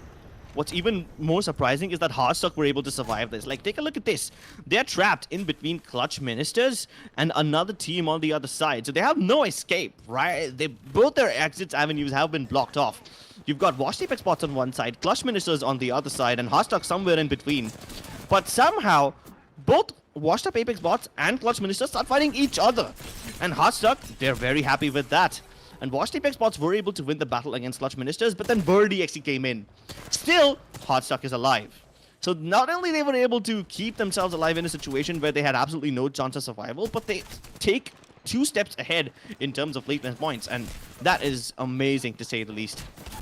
Yeah, it's very crucial to try and play for those placements at the bare minimum as soon as you do lose out on that first initial player. But at the same time, you have to give it down towards the side of Word.exe, man. These guys played it so beautifully, and now being able to take down the side of Popping Off as well. I really didn't expect this. I thought that Popping Off, they had the best possible advantage, but I don't understand. Why did they go in for a push like that? They gave up their high ground. They could have just waited. They could have just chilled and then went in for that fight. But the fact that they went in for it a little bit too early just cost them pretty much everything here. Stark Incarnate right at the very end, they were able to go in for a couple of their own plays, go in for a couple of their own kills, systematically using all of the utility properly, especially with the defensive bombardment coming on down through from the side of floor. Being able to take down 2 players with the defensive bombardment, yeah, that's very difficult, especially if you don't keep track of your enemy's Gibraltar. Exactly. Plus, the fact that you were able to use that ultimate and then move in at the same time, that's just really, really good coordination from the side of Team Phoenix. And what's even better is that they don't get third-partied while they are, assaulting their opponents. Yeah, the third parties are gonna be a little bit of a problem, but I don't think that we saw a lot of third parties come out on this game in particular. Yeah. It was kind of slow. It was a lot of fair 1v1s, and the better team was just able to win out. No real third parties coming on down through. They played it smart. They played it systematically, and the positioning was really clean as well. And Team Phoenix, that's one of the main reasons why they were able to take this all away for them. They knew for a fact that they needed to play for the win, and they played it down properly as well. So with that, ladies and gentlemen, that's going to be another win coming on down the board for us for map number 4, and I don't really know even what to expect. Map number 1, a roller coaster of emotions. Map number 2 was an absolute up and down, and who knows where it went to. Map number 3 was a little bit more slower, a little bit more methodical, and in map number 4, it kind of followed the same pace as map number 3.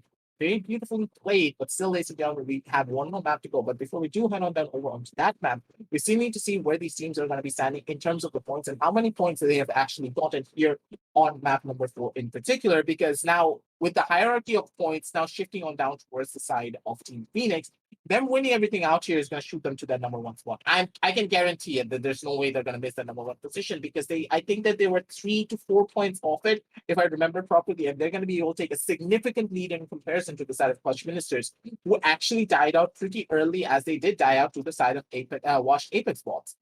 And with that, it's going to be a little bit more difficult, I would say, as the standings are now ready, ladies and gentlemen. Let's head on down over onto that. And Pips, I want your thoughts on the board here.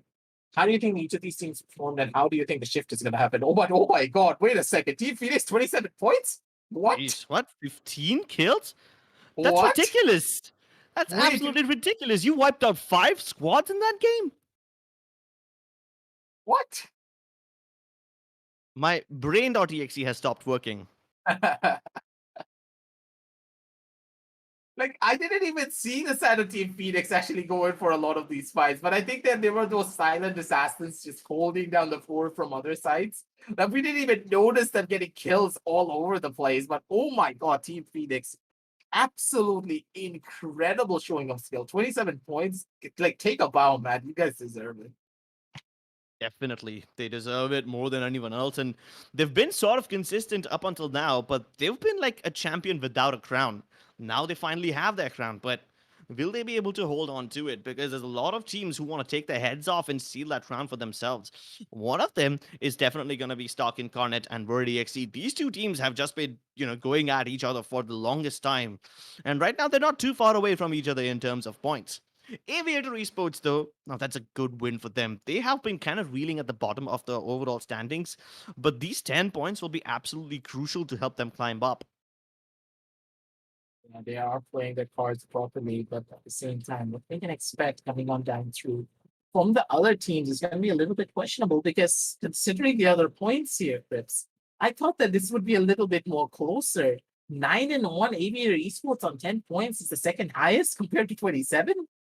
What happened here? So let's stand up down over on towards the side of the overall standings and see the hierarchy of points over there, because Team Phoenix, yeah, they deserve the 60-point margin, but oh my God, that was like a far cry and a half because I didn't expect it to go up to 60. What? 60 points? And they overtake Clutch Ministers? Damn. I mean, I guess that's what happens. They were actually on the 5th position. Wait, so hold on. They were on the 5th position. So you're telling me they did not just overtake Clutch Ministers, they were able to overtake Stock Incarnate, Popping Off, and X-Omen? Yeah, they overtook every one of those 27 points. I remember them being at 33, and after they got the 33 points, they just shot up. What? I mean, you do the math, and you subtract 27 points from 60. Now, my math is weak, but they were at, 33 something points? Yes. So they went from 33 to 60. They almost doubled their points in one game. My goodness, that is unbelievable. That's just the power of Team Phoenix, man. These guys are just way too good. Well, it's almost like they've been reborn. That's how they stand true to their name. You get 33 points in 3 matches, but then 27 in a single game, and you almost double the amount of points that you have. You get to the top of the table, and the best part is, teams like Clutch Ministers, teams like Popping Off and WordEXE, they were busy fighting each other, and they keep themselves occupied at the bottom. And while all of this is happening, Team Phoenix is like, thank you so much for doing all the dirty work for us. We're going to take the credit away from you and get ourselves at the top. It's very beautifully done, to say the very least. Because considering how a lot of the teams that were actually trying to overtake the side of Team Phoenix, like, it just felt like a sleeper, though. Like, did you expect them to have 15 kill points? Like, I didn't even think that that was even possible. Like, I was looking on down through the entire map, and I was like, yeah, the spread of kills is pretty even. And then suddenly Team Phoenix just come out of absolutely nowhere, getting like 15. Like, I expected them to win everything out. They had the better position, they had the better loot, and they were going in for their fights really smartly. So them getting the win is completely fine, but them getting 15 kills, that's the main differentiating factor here compared to any of the other teams. That's how they were able to take this number one position and take it in such a convincing fashion as well. And it was a complete purple. I honestly thought that there was going to be no dominant team. It's going to be very close. I thought that, yeah, maybe 50 points, maybe 52. That's going to be it pretty much. But 60? Yeah, that's a These complete. guys just, like, no. Yeah, that was a big surprise, even for me. And honestly, I'm not really surprised all the time because I think I can see everything coming, but this just was completely unexpected. I did not see this coming. I don't think anyone did. I mean, from the fifth place at the number one, that's a massive jump. You don't overtake one team, two teams, you overtake all four of them. Now, let's see if they can maintain this lead because big games like these don't happen too often. And that is for sure. But at the same time, considering it's Team Phoenix, man, Team Phoenix can perform absolute miracles out of absolutely nowhere. So we can't just count them out just yet here, Clips, because we could just be seeing another 30 bomb, maybe. You never know. If they get a 30 bomb, like, hey, my hands are up in the air. They're not playing professionally anymore. They're literally playing pubs at this point. If they're able to keep the momentum that they gained from that last map. So the thing is, whenever you get a 27 kill point game, you're kind of going to be, your head's going to be floating up there somewhere. And you're going to be like, hey, I can do this. I can go in for this fight. And sometimes you have a tendency of making a lot more mistakes if you do not plan out your fights accordingly. So I'm really hoping that the side of Team Phoenix don't let this win get to their heads and they're still able to keep a systematic gameplay that they have been showcasing here on map number 4. Map number 5 is going to be something that I don't really know what to expect from. Is it going to be fast? Is it going to be slow? Is there going to be 15 squads right at the very end? Or is it just going to be 2 squads on the third circle, which has happened, by the way, ladies and gentlemen, when we were casting during the qualifiers 3. Everyone died out, and it was just 2 squads still waiting out to fight each other when it was just the third circle. So anything can happen here. So that's one of the things that Apex does to you. In a battle royale, you really don't know what to expect. Sometimes it's going to be an incredible showing. Sometimes it's going to be a little bit slow. Or sometimes it's just going to be a very confusing fight entirely. Exactly. We've seen 8 team lost circles, and we've seen 3 team lost circles, and then we've even seen 1 squad versus another squad. I mean, it's been all over the place, and I think we've seen just about everything this time, but there's still a game remaining. And you know, Apex can always surprise you. Yep. That's one of those things here. And I really am expecting a little bit much more of a dynamic shift, I would say, coming on down through from the side of Team Phoenix. Now that they have those 60 points on the board, they don't really need to worry about playing it overly aggressive. So they can just play it slow, reel themselves back and play for the placement points instead and just have a really relaxing game. But for the other teams here, I think that they need to start stepping up massively, especially from the side of 1HP and Team Popping Off. Because when you consider these 2 teams, we honestly thought they would be the ones to try and fight for the number 1 position consistently. But look at 1HP, only 18 points on the board. That's not supposed to happen. Like, it feels like they woke up on the wrong side of the bed and they're just not able to perform. And also Popping Off, they're dying out so early. They're trying to go in for the fights. They have the best pushable advantage. They had the high ground there against Hearthstone D4 and also Word.exe, and they still lost their trips. That should not be happening when you have that advantage. And I believe that they need to rein themselves back in, because if they're not reining themselves in enough for map number 5, I don't think they're going to be able to perform the best when it comes to day number 2 as well. Yeah, but both of them can't really coexist, right? Like, both of them drop into fragment. Now, either 1 HP survives or Popping Off survives. If 1 HP has a good game, Popping Off dies very early. If Popping Off has a good game, 1 HP dies very early. They can't mutually coexist. They can't dominate at the same time. It's either one of them. And that's kind of working against them both, because now both the top teams of the server are struggling and everyone else is rejoicing. So let's see if this trend continues in the last game or not, because we're going to be jumping into map number 5, ladies and gentlemen. That's the final match for this day, right after the short word from our sponsors.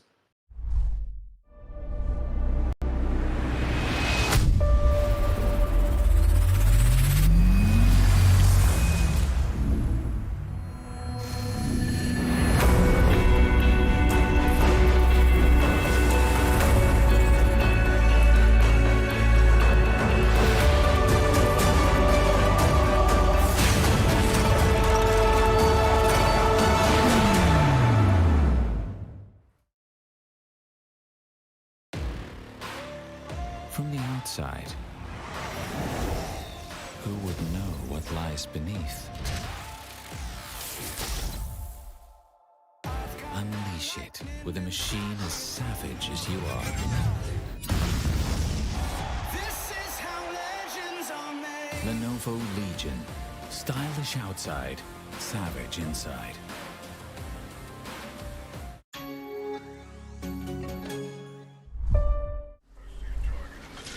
Ladies and gentlemen, welcome back to the Lenovo X Intel Rise of Legend Apex Legends Grand Finals.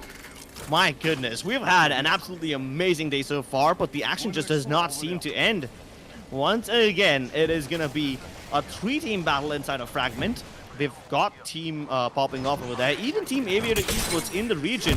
But Stock Incarnate, these guys are having a punch battle. Bring out the boxing gloves, put on your dancing shoes, because they're going at each other with just their bare hands. Yeah, they want to go in with this fight, but I don't think it's going to be happening. Not just yet. And look at the finisher. Give it to him. Give it to him, Lord. But sadly, you don't have the sitting execution. If you had that one, I would have just made a lot of sumo jokes, but that's... Well, it seems like even they're tired of your jokes, Aggressive, so they decided to just whip it out. Don't do me like that. Don't do me like that. I mean, you kind of been like ridiculing my name, especially since I have a brother over here, so yeah, my family does not take it well. But at the same time, I don't think that the side of Unit X are taking their engagement that well as well. Last person remaining. Poor old chap. He's trying to go in for a survival play. He's just not going to be able to live for long. So gets taken out almost instantly. And Stark Incarnate, they're going to be able to send the side of Unit X packing back home. Once again, they're just not having a good day here, seemingly. Both Unit X and 1 HP, the #1 seeds from the side of Qualifiers 1. It feels like they woke up on the wrong side of the bed today. Once again, they've just been having that little unfortunate luck every time now, haven't they? This time it's a little different from 1 HP because they're fighting Aviator Esports first and not popping off. At least not just yet. They're just going to be chilling. They just need to try and win this fight against the side of Aviator Esports, because if they're able to win this engagement, though, they're going to be in a pretty good spot to say the very least. But the position that they're in, yes, it's really good, but at the same time, they could just get pincered from multiple different angles. And knowing the tendencies of the side of team popping off, it could end really badly if they don't play their cards properly. Oh, definitely. You can already see that, right? 1 HP is trying to fall back. And I don't know, they've made their way towards the Preddy building at this point. I mean, this is like one of the most infamous buildings in the entire game. The Predators call it the Streamer building. The Streamers call it the Predator building. I just call it the building of death, because I can never survive this one. But Yeah. popping off, now they've been hearing all these gunshots and they want to chase. It's one of the reasons why I really love this map in general. World's Edge just has a lot, and I mean a lot, of really incredible positions that you can go into a lot of movement plays. And movement plays are not really as possible in comparison to the other maps. Like, I'm a sucker for King's Canyon. King's Canyon is really good, but it doesn't really allow you to go into a lot of different movement plays that this map allows. Bruh. That's why this is mean- like an incredible. Speaking of movement plays, they're taking away tap strafing. Yeah, that's gonna be the truly sad part. Yeah. I mean, it doesn't matter to me. I could never pull it off in the first place. But yeah, these pros who've been mastering the tap strafing moves since like forever, they're going to be pretty disappointed that they can't actually use that as a movement diff right now. They can't use it to their advantage, and that kind of levels the playing field now. It does. It like I don't know. Sometimes tap scraping is one of those things. Yes, it's really good, but at the same time, it's kind of like bunny hopping. Like initially, I still remember back in season 0, bunny hopping was incredibly broken, but now you can still do it, but it's just not as strong. That's one of the main problems here. Like high skill things, yes, it's really good, but sometimes when you consider the console world, you kind of do need to make those changes to make the gap between console and PC just a little bit shorter. But at the same time, I kind of hate that, man. Having high caliber movement skills or high caliber movement plays that you can make in Apex is one of the main reasons why I really do love this game. But hey, I still love this game regardless, even though they removed the side of trap strafing. But it was really fun to watch. Yeah, Watching a person just absolutely take out 3 squads because he had the better movement, nothing can ever change that. Exactly, and I mean, you see all these clips by Asu, all these clips by Timmy, and you kind of feel like these guys are just flying through the air and they're like impossible to hit targets. And that's why tap stripping is like so overpowered, because the people who can pull it off are absolutely unstoppable. and then the others don't really have a chance. So it kind of like levels the playing field between the newer players and the more experienced ones. But yeah, you're right. It kind of also levels the gap between the PC and the console. And not to forget that Apex Legends Mobile is coming out soon, and we know that India is a massive mobile market. So yeah, the fact that tap strafing does not exist anymore, it kind of makes it even for everyone. I'm actually also pretty excited for Apex Legends Mobile because, I mean, the Battle Royale mobile games have been super popular in this country. I mean, if Apex Legends comes in, it's probably going to take the market by storm. Probably, and then we're both just gonna be stuck doing Apex Legends mobile streams. Let's explore this. Imagine me and you casting. I mean, yeah. We've been It's in the gonna PC happen. industry since like, what, 4 years or something now? At least I've been here, Yeah. but yeah, Apex Legends Mobile is going to change things up when it does come out. But you know what else is going to change? It's the fate of Stock Incarnate, because now they're getting pushed. By X-Omen, that too. Oh, okay. This is gonna be a revenge story coming on down through from what happened previously. Who's gonna be winning out of this engagement? It's gonna be Stark Incarnate going in for a couple of their own thoughts on the first initial member from the side of X-Omen. It's already been taken out. And X-Omen, they try to go in for that push all from one single angle, and that just costed them massively. Ramon's gonna be the one to take them all down and send them back home packing. Ladies and gentlemen, Stark Incarnate are gonna be able to take down their nemesis finally. They're gonna be able to hold it down strongly, but Team Phoenix, oh my god, just went in for that push all at once by throwing out a gimme shield in the process as well. Being able to get another one for themselves on towards the back end, and now Team Phoenix, they're in a pretty good position. They have a lot of HP to work with, their shields are upgraded as well, and they have a ton of loot boxes to look forward to. Exactly. Two very strong teams have been taken out. X-Omen and Word EXE, both of them hitting the dust right at the start. Kind of opens up the playing field for a lot of these bottom tier teams because the midfield is getting cleared up. But the top level teams, the top three, they're still alive. And Clutch Minister's looking to stat pad even more because they've got a player down. And they're not going to let him get back into his team. So Shanks will be put 6 feet under. And it turns this battle into a 3 versus 2. Shanks not being in a good position could just end up badly. Team Mod, they're trying to survive, but without Shanks and without the Revenant ultimate, they can't really go in for this engagement or trying to go in for the survival play. But Team 1 HP, they're in such a bad position of their own. They're getting pushed by another squad, slowly but surely coming on towards them. Chris, your twin brother, he's also on the other side. He's trying to go in for a massive flank, and this massive flank could just work out beautifully if the pincer does work out in his favor. But this pincer could end up with him dying as well, because Clutch Ministers, they're also making that push happen towards that squad. Team 1 HP, they need to finish this engagement quickly. So 1SP was about to go up against Team Aviator Esports and Lava Fisher, but now, near the side of the southern part of the map, near the Lava Siphon area, we've got Team Wasabi. And I don't think they have a lot of capacity for Spice. They survived the defensive bombardment by putting up their bubbles, and they can get inside this area as well. They can go indoors. And luckily for them, their opponents are not pushing them just yet, so they will have a little bit of time. But the moment I say that, they get pushed from the other side. They run out of the frying pan, straight into the fire, and now Skyhawks are the ones who are going up against them, and this has just gone from bad to worse. Skyhawks, protected by the Death Totem, they will have nothing to fear. And at this point, they're just wiping the floor with everyone that they come across. Their enemies are trying to escape into the caves, but there's no escaping. They get found out. Yeah, there's nowhere to run in this anymore. Skyhawks, they're just hunting them all down piece by piece, but at the same time, it's gonna be another third party hunting them down instead. Skyhawks, once again, the guys have just the worst possible situations that they're getting themselves into. But at the same time, Team popping off. I don't think they're gonna be giving them all just yet. But still, Skyhawks, they're gonna be able to survive. They got themselves out of this sticky situation, and with that scan coming on down through Sean's, actually gonna be able to get a little bit of information to say the very least, but popping off, they're gonna be able to cut them off. Absolutely beautiful. Team popping off, they went in for a rotation instead of chasing them from the back. They went on towards the front.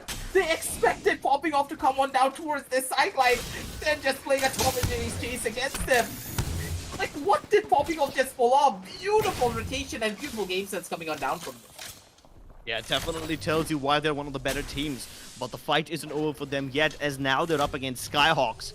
Now, considering that they've already got a couple of kills, Skyhawks should not be that big of a problem because they don't have the pressure of getting third party just yet. Back inside Harvester, Phoenix have another team to fight against. And this fight might just drag on for a little bit long because both the teams are a little far away from each other. And there's only 2 avenues with which they can approach. Yeah, at this point, it's just all about the person who's going to be able to finish everything off at the bare minimum. But let's see what we can expect here, to say the very least. Team Phoenix, they're going in for a couple of those first initial pop shots. They're going to be able to deal that damage, but they need to try and get out of the sticky one. Because they are going to be able to get into a better position. They have the building under their control, but this building is just so dangerous as well. If they get put from the back and play like the pros, they're also making their own engagement, and everyone is chilling near the harvester. Just look at this. It's like little cockroaches spreading across all over the map. Like, I mean, it's funny that you call them cockroaches because there is literally a guy called Beisharam over there, and yeah, he's been shameless enough to be called cockroach. Play like pros, they're also approaching the harvester area. So now there's two teams. There's already Team Phoenix. They were already battling someone else. Play like pros approaching the snake areas are kinda just knocking on the door of trouble. Let's see if Phoenix opens this door with open arms, or do they keep it shut? I think they're gonna keep it shut from now, because I think that Team Phoenix, they know they just need to play it a little bit more slower. And their playstyle is kind of reflecting that as well. But Play like pros, I don't think they're gonna be giving anything away just yet. It is gonna be the defensive bombardment in the hands of Drake and Darken, sorry. Darken's gonna be the one possibly going in for this fight. Maybe they're gonna be the ones to go in for this push. Not just yet, because now the building control is going in favor of the team that is holding on down over towards the right-hand side leg of the harvester. But now it's about the choice that they really do need to make. 12 squads. Do you want to take this risk here, Play like pros, or do you just want to play it a lot more slow? Oh, they want to take the risk. Beast of the Hunt has been active. Yeah, Beast of the Hunt activated. One of them going in from the right, one of them going in from the left, and they have found their targets right now. Play like pros. Finishing off Ayu. That's Aviator Esports getting in a little bit of trouble. And with this, they have just gotten one kill, but they are in control of the southern snake area of Harvester, which means they don't need to worry about getting third party just yet, because they're not overextending, and that's one of the best parts, because there are two more teams inside Harvester, and if they overextend, they might just fall victim to one of those teams. Popping off also on the eastern side of Harvester. They're not inside the ring yet, they need to get deeper inside. But right now, they're just busy gatekeeping someone else. Ooh, the shots are gonna be clean though from that Northern Breeze. And honestly, like I honestly love watching Northern Breeze play the charge rifle, play those longbows, play that G7 Scout, and of course the Kraber. This guy is incredible with those long range weaponry. Like I really want to play like him. But you should see him with the ER8 up close when he's on his Wraith. That's even better. Target over there. Yeah, Northern Breeze, he's like an absolutely incredible player, to say the very least, the way he's able to go in for these engagements. And look at this, the tracking is so clean as well. Like, there's very few people here in this entire tournament that can track like this guy when he has a charge rifle in his hand. Hey, we got bad guys over there. Popping off now. They've got a buffet of teams that they can choose and hunt from. There's one team that they're already trying to gatekeep. They are already aware of one of the teams present inside Harvester. So now they know who they can gatekeep and who can gatekeep them. They are in complete control of these situations. The only place where this defensive bombardment cannot reach is under those rail tracks. And we have seen one of the games of, I think, Qualifier 3 end in this region. And it was Popping Off who was able to get to the top 3 of that particular game. So they know exactly how this area pans out. But they don't want to stay there just yet. They will jump pad into the ring. And they destroy the jump pad too, so that the other teams can't use it to get inside the ring. They will try to gatekeep both teams at the same time. Oh no, one of the players are actually coming. He actually jumped himself down upwards. Going to be Lando is going to be the real question here. They're just chilling out. They're trying to expect what they can see here. One of the teams on the other side, the Gibraltar Shield, has gone on up, and Team Popping Off, they're in a pretty good position. They don't really have to worry about much. One of the other squads are already going in for that engagement over there. 3 punchers, though, they're holding it down from the side of Harvester. And once again, this entire place is filled like cockroaches. They're filled with absolute cockroaches.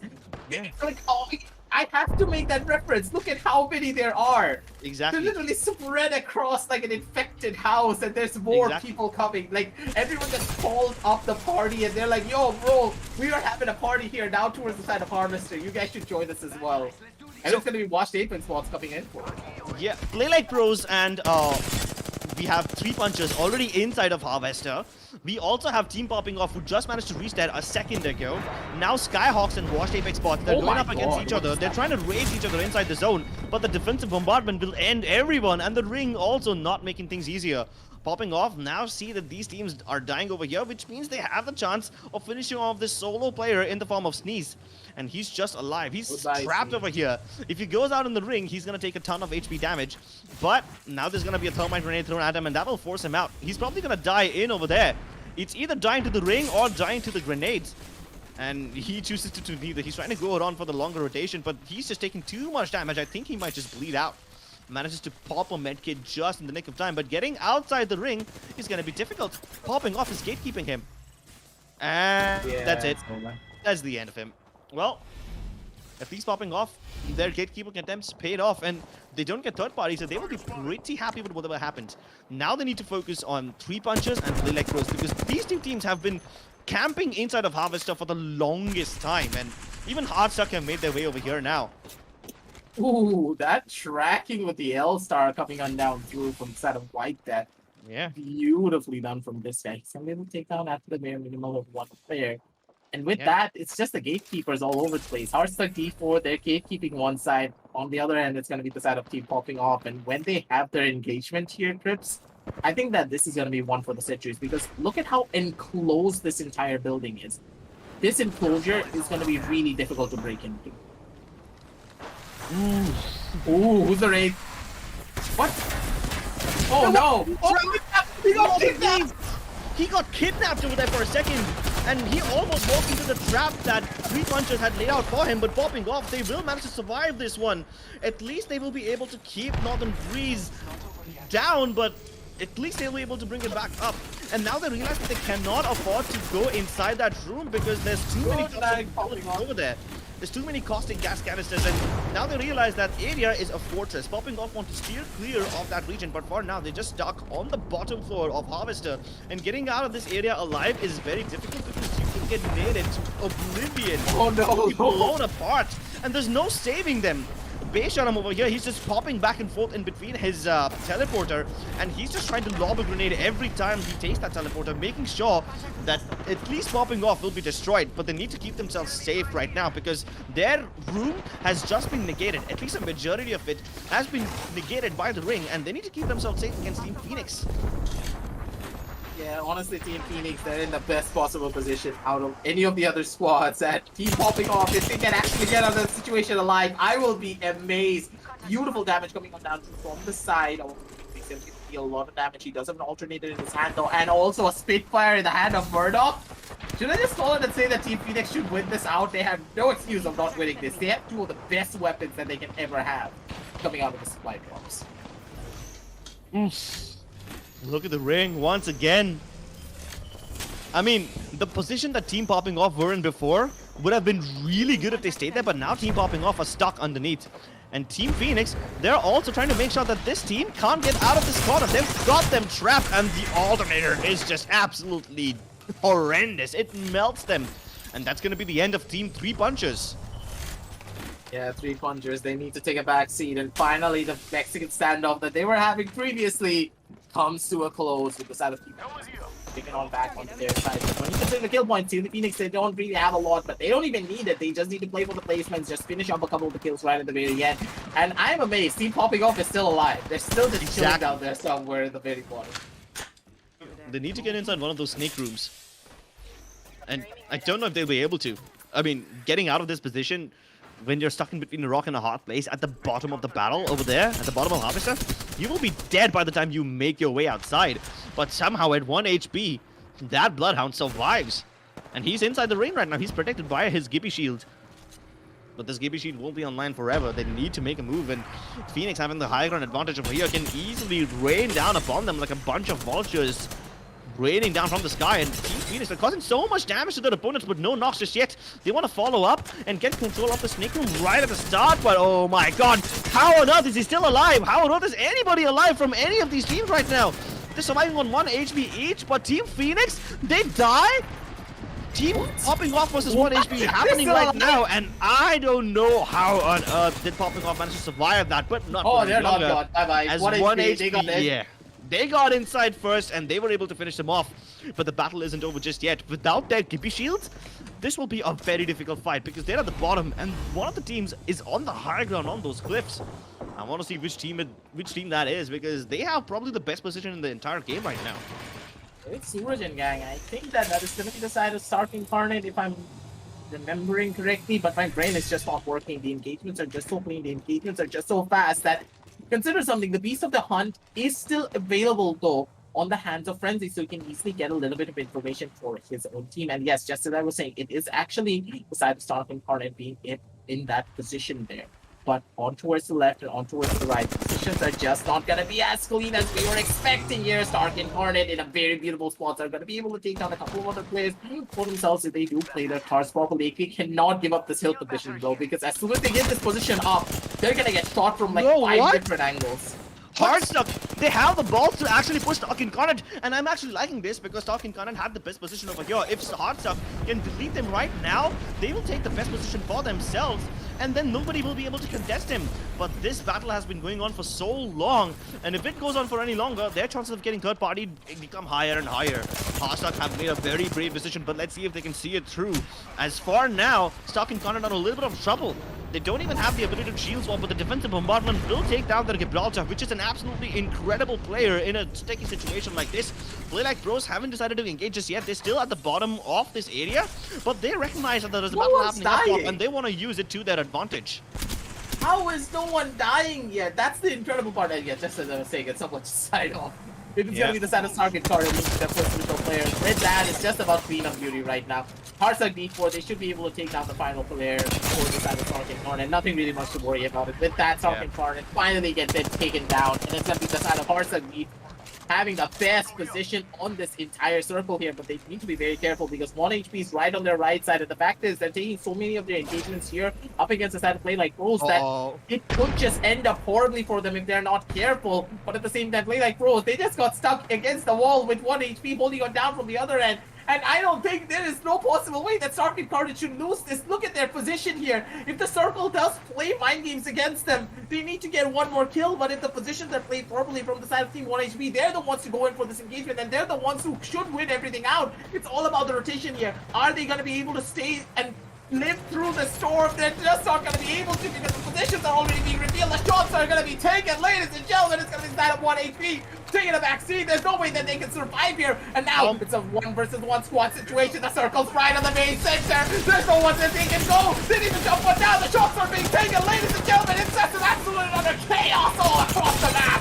Who's gonna survive this? Hearts of D4, they're going in for the top. Mr. Cross coming out as well. Punches to the left, punches to the right. With Hearts of D4 winning it out right at the very end. Best possible position that they could have had, the best possible circle they could have hoped for, and Hearts of D4 right at the final map. They bring it all back, they take it all away, and they become your Apex champions for map number 5.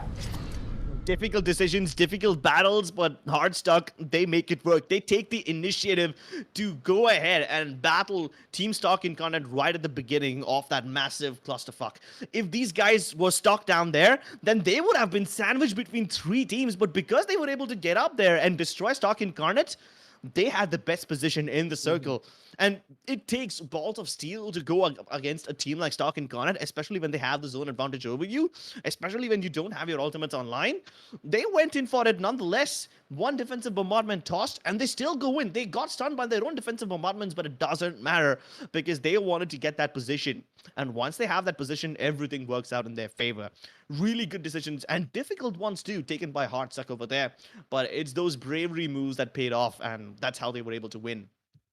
Yeah, like, but at the same time, I think that the Apex gods were literally just hugging them at that point. They had the better position because whenever you're jumping down from the high ground, it's really difficult to hit those shots. And the fact is, they're the ones to jump down, and it was just cleanup duty. Hearts are right at the very end while being inside of the circle as well, under so much pressure. And when you are under that much of a chaotic situation, you sometimes are going to falter. You sometimes are going to break mentally. And this time on Heartstuck D4, they just didn't break, and they're not Heartstuck anymore. They were Heartstuck against the wall, but it was actually because of Team 1 HP that they were able to survive. Let's say in a situation where 1 HP were still alive, they could have easily taken down both the side of Stark Incarnate and also the side of Heartstuck D4 because they had the better position, because they had the lower ground in their favor. If Stark Incarnate jumped a little bit too early and they tried to take the fight against the side of Heartstuck D4, things could have ended horribly for them because 1 HP were just chilling there in the back. So I kind of disagree over there. I think the high ground would have been much better. Yeah, sure. 1 HP had a little bit of cover for themselves, but doesn't the high ground like always pay off? Yeah, but it's kind of like I think that the circle was actually a little bit closer towards the side of Team 1 HP. Imagine a situation where the circle was closer to Stark Incarnate. Then Team 1 HP, they would have just won it outright. So Yeah, it's I like mean- a what if scenario there. Yeah, there's a massive what if simulator, and unfortunately, we're not Doctor Strange. So at the end of the day, it's the team that takes the initiative that takes the cake as well. So yeah, let's head on down over into the match highlights. Try and break everything down from match number 5 because honestly, we need to watch this again. I think I don't. I think I haven't really ever seen during the entire qualifiers 1, 2, and 3, and also through the entire matches where the circle got this close. Every team was inside of the circle trying to go in for this fight. And it was an absolutely incredible game right up till the very end here, Chris. All the teams fought out beautifully. They were able to survive. They were able to go in for those fights. And they pulled off miracles constantly over and over again. Fights that they shouldn't have won out. Hearthstone D4 coming out of absolutely nowhere. Team Phoenix being able to pull off the impossible. Play like pros being able to take down multiple other squads when they were at the disadvantage. I think that all of these teams, they deserve a round of applause and they all need to take a bow. Starting from the top all the way down to the very bottom because they all played to their heart's content. Exactly. This match has been a very difficult one, and it kind of stretched all their teams to its limits. The fact that they were able to survive some of these difficult situations does warrant for a round of applause, no matter how many points they were able to get, no matter whether they were able to win or not. If you're able to survive in a difficult situation like this, you automatically have won our hearts. It doesn't matter if you win the game or not. But yeah, I mean, this Battle of the Tunnels, I mean, you usually call it the snake spot, but hey, at one point, it just became a race. Like, which one of these teams will be able to get to the circle first? It was Team Popping Off was gatekeeping almost the entirety of the server, but then they decided to jump in first. And then Washed Apex Bots, they were engaged in a race against Skyhawks, and they were able to get those, wins. They were able to get the frags, and the defensive bombardment kind of ended things for them. Clutch Ministers was also involved in that race, but they kind of had, become like, the turtle and rabbit story, how the rabbit decided to take a nap. Yeah, that's basically what Clutch Ministers was. They tried to take a nap inside that circle because they thought it would be safe for them, but then no. They basically showered him with thermite grenades and frag grenades and kind of forced Sneeze out of that situation. And outside the circle, outside the ring, you can't really stay alive for too long. And especially when you're getting gate-kept by both Clutch Ministers... I'm sorry, you're getting gate-kept by both... Popping off at that time, and at the same time you have the other team over there. Yeah, there's really not much that you can do. But dude, you have to give some props to the guys that play like pros. They actually were able to kidnap Northern Breeze. Like I just thought that 3 punchers like just absolutely pulled off an incredible one. Being able to kidnap Northern Breeze and nearly kill him out in that situation as well. Hey, they won my hearts just for that play. Yeah, and 3 Punchers had like a defensive fortress over here. Like, they had all their caustic abilities inside that room. So if anyone does get kidnapped, even if you do manage to take the teleporter back to safety, you will still be taking HP damage because of the caustic gas. Yeah, the caustic gas was gonna be on point. They ate their cards really well, but at the same time, I'm really surprised that the side of Popping Up actually survived for that long, especially in that position. But I think that a lot of the reasons why was because of the side of Team Phoenix trying to go in for that kill against 3 punchers and then being able to find that kill just ended everything off so beautifully. And there's so many incredible plays being made by a lot of these teams. The positions being held were beautiful. The plays that they were making, the rotations that were happening were absolutely on point. And right at the very end, the fact that Team Phoenix died out here, we didn't really expect this, but Popping Off, they were able to pull off a miracle, but right at the very end, they just had the worst possible position here, trying to push themselves back in. And it was just 1 HP being able to do the cleanup duty that the side of Team Phoenix were not able to do.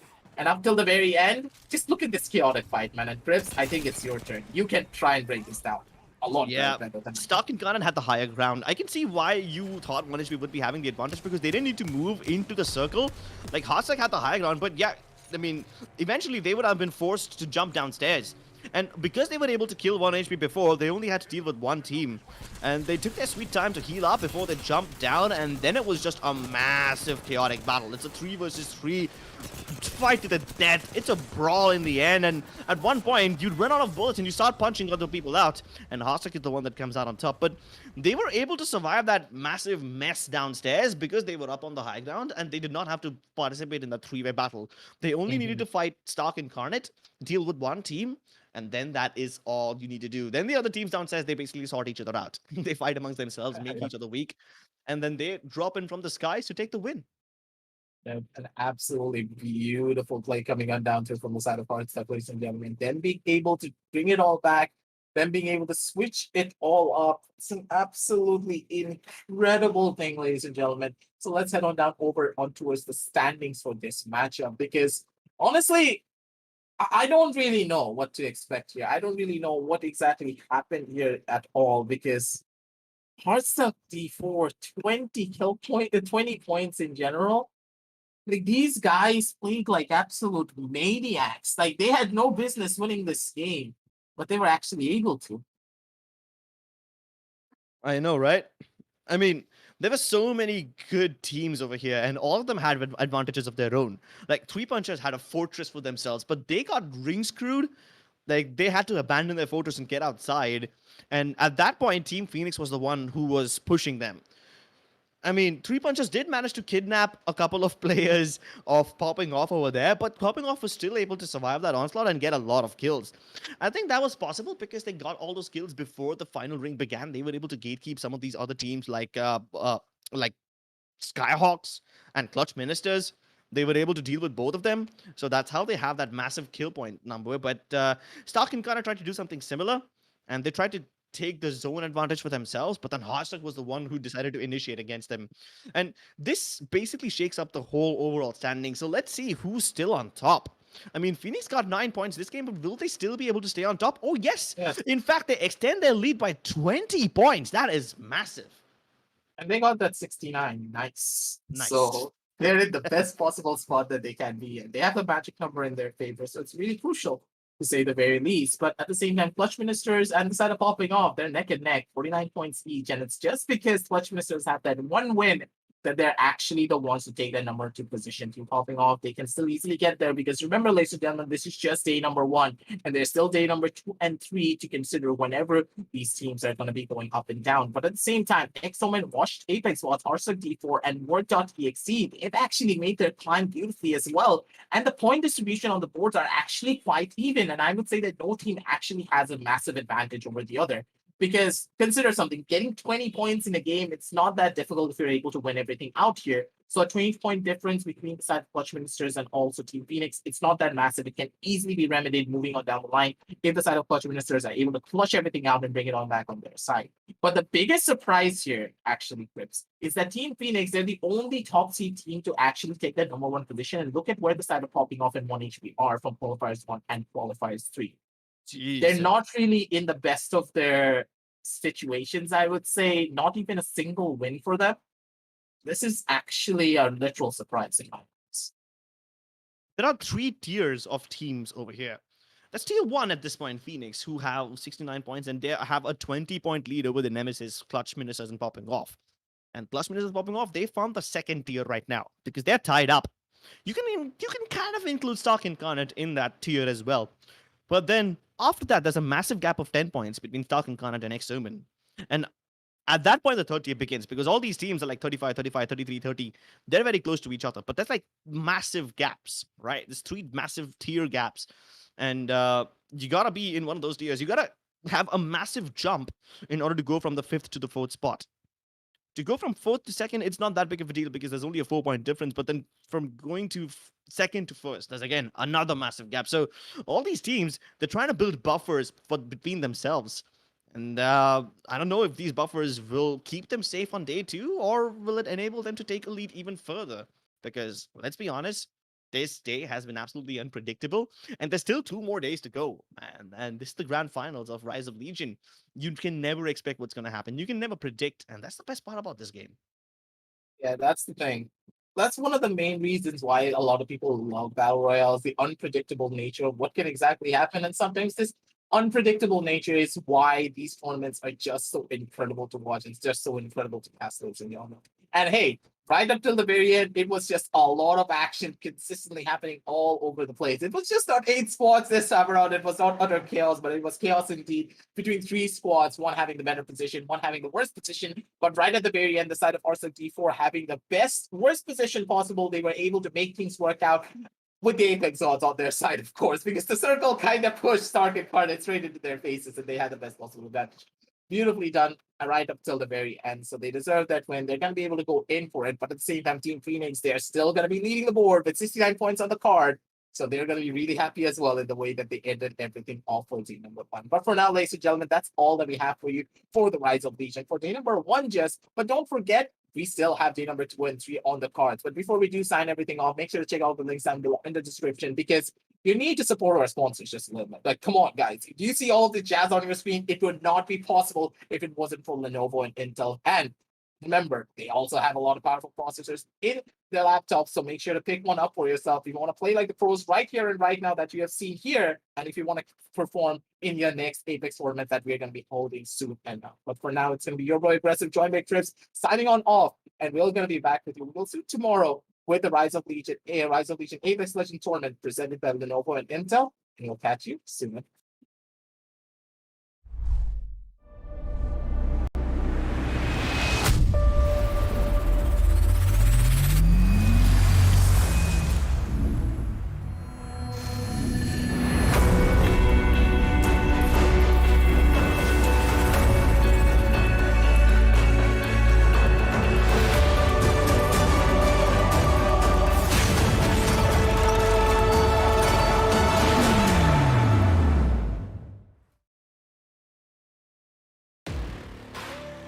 From the outside, who would know what lies beneath? Unleash it with a machine as savage as you are. This is how legends are made. Lenovo Legion. Stylish outside, savage inside.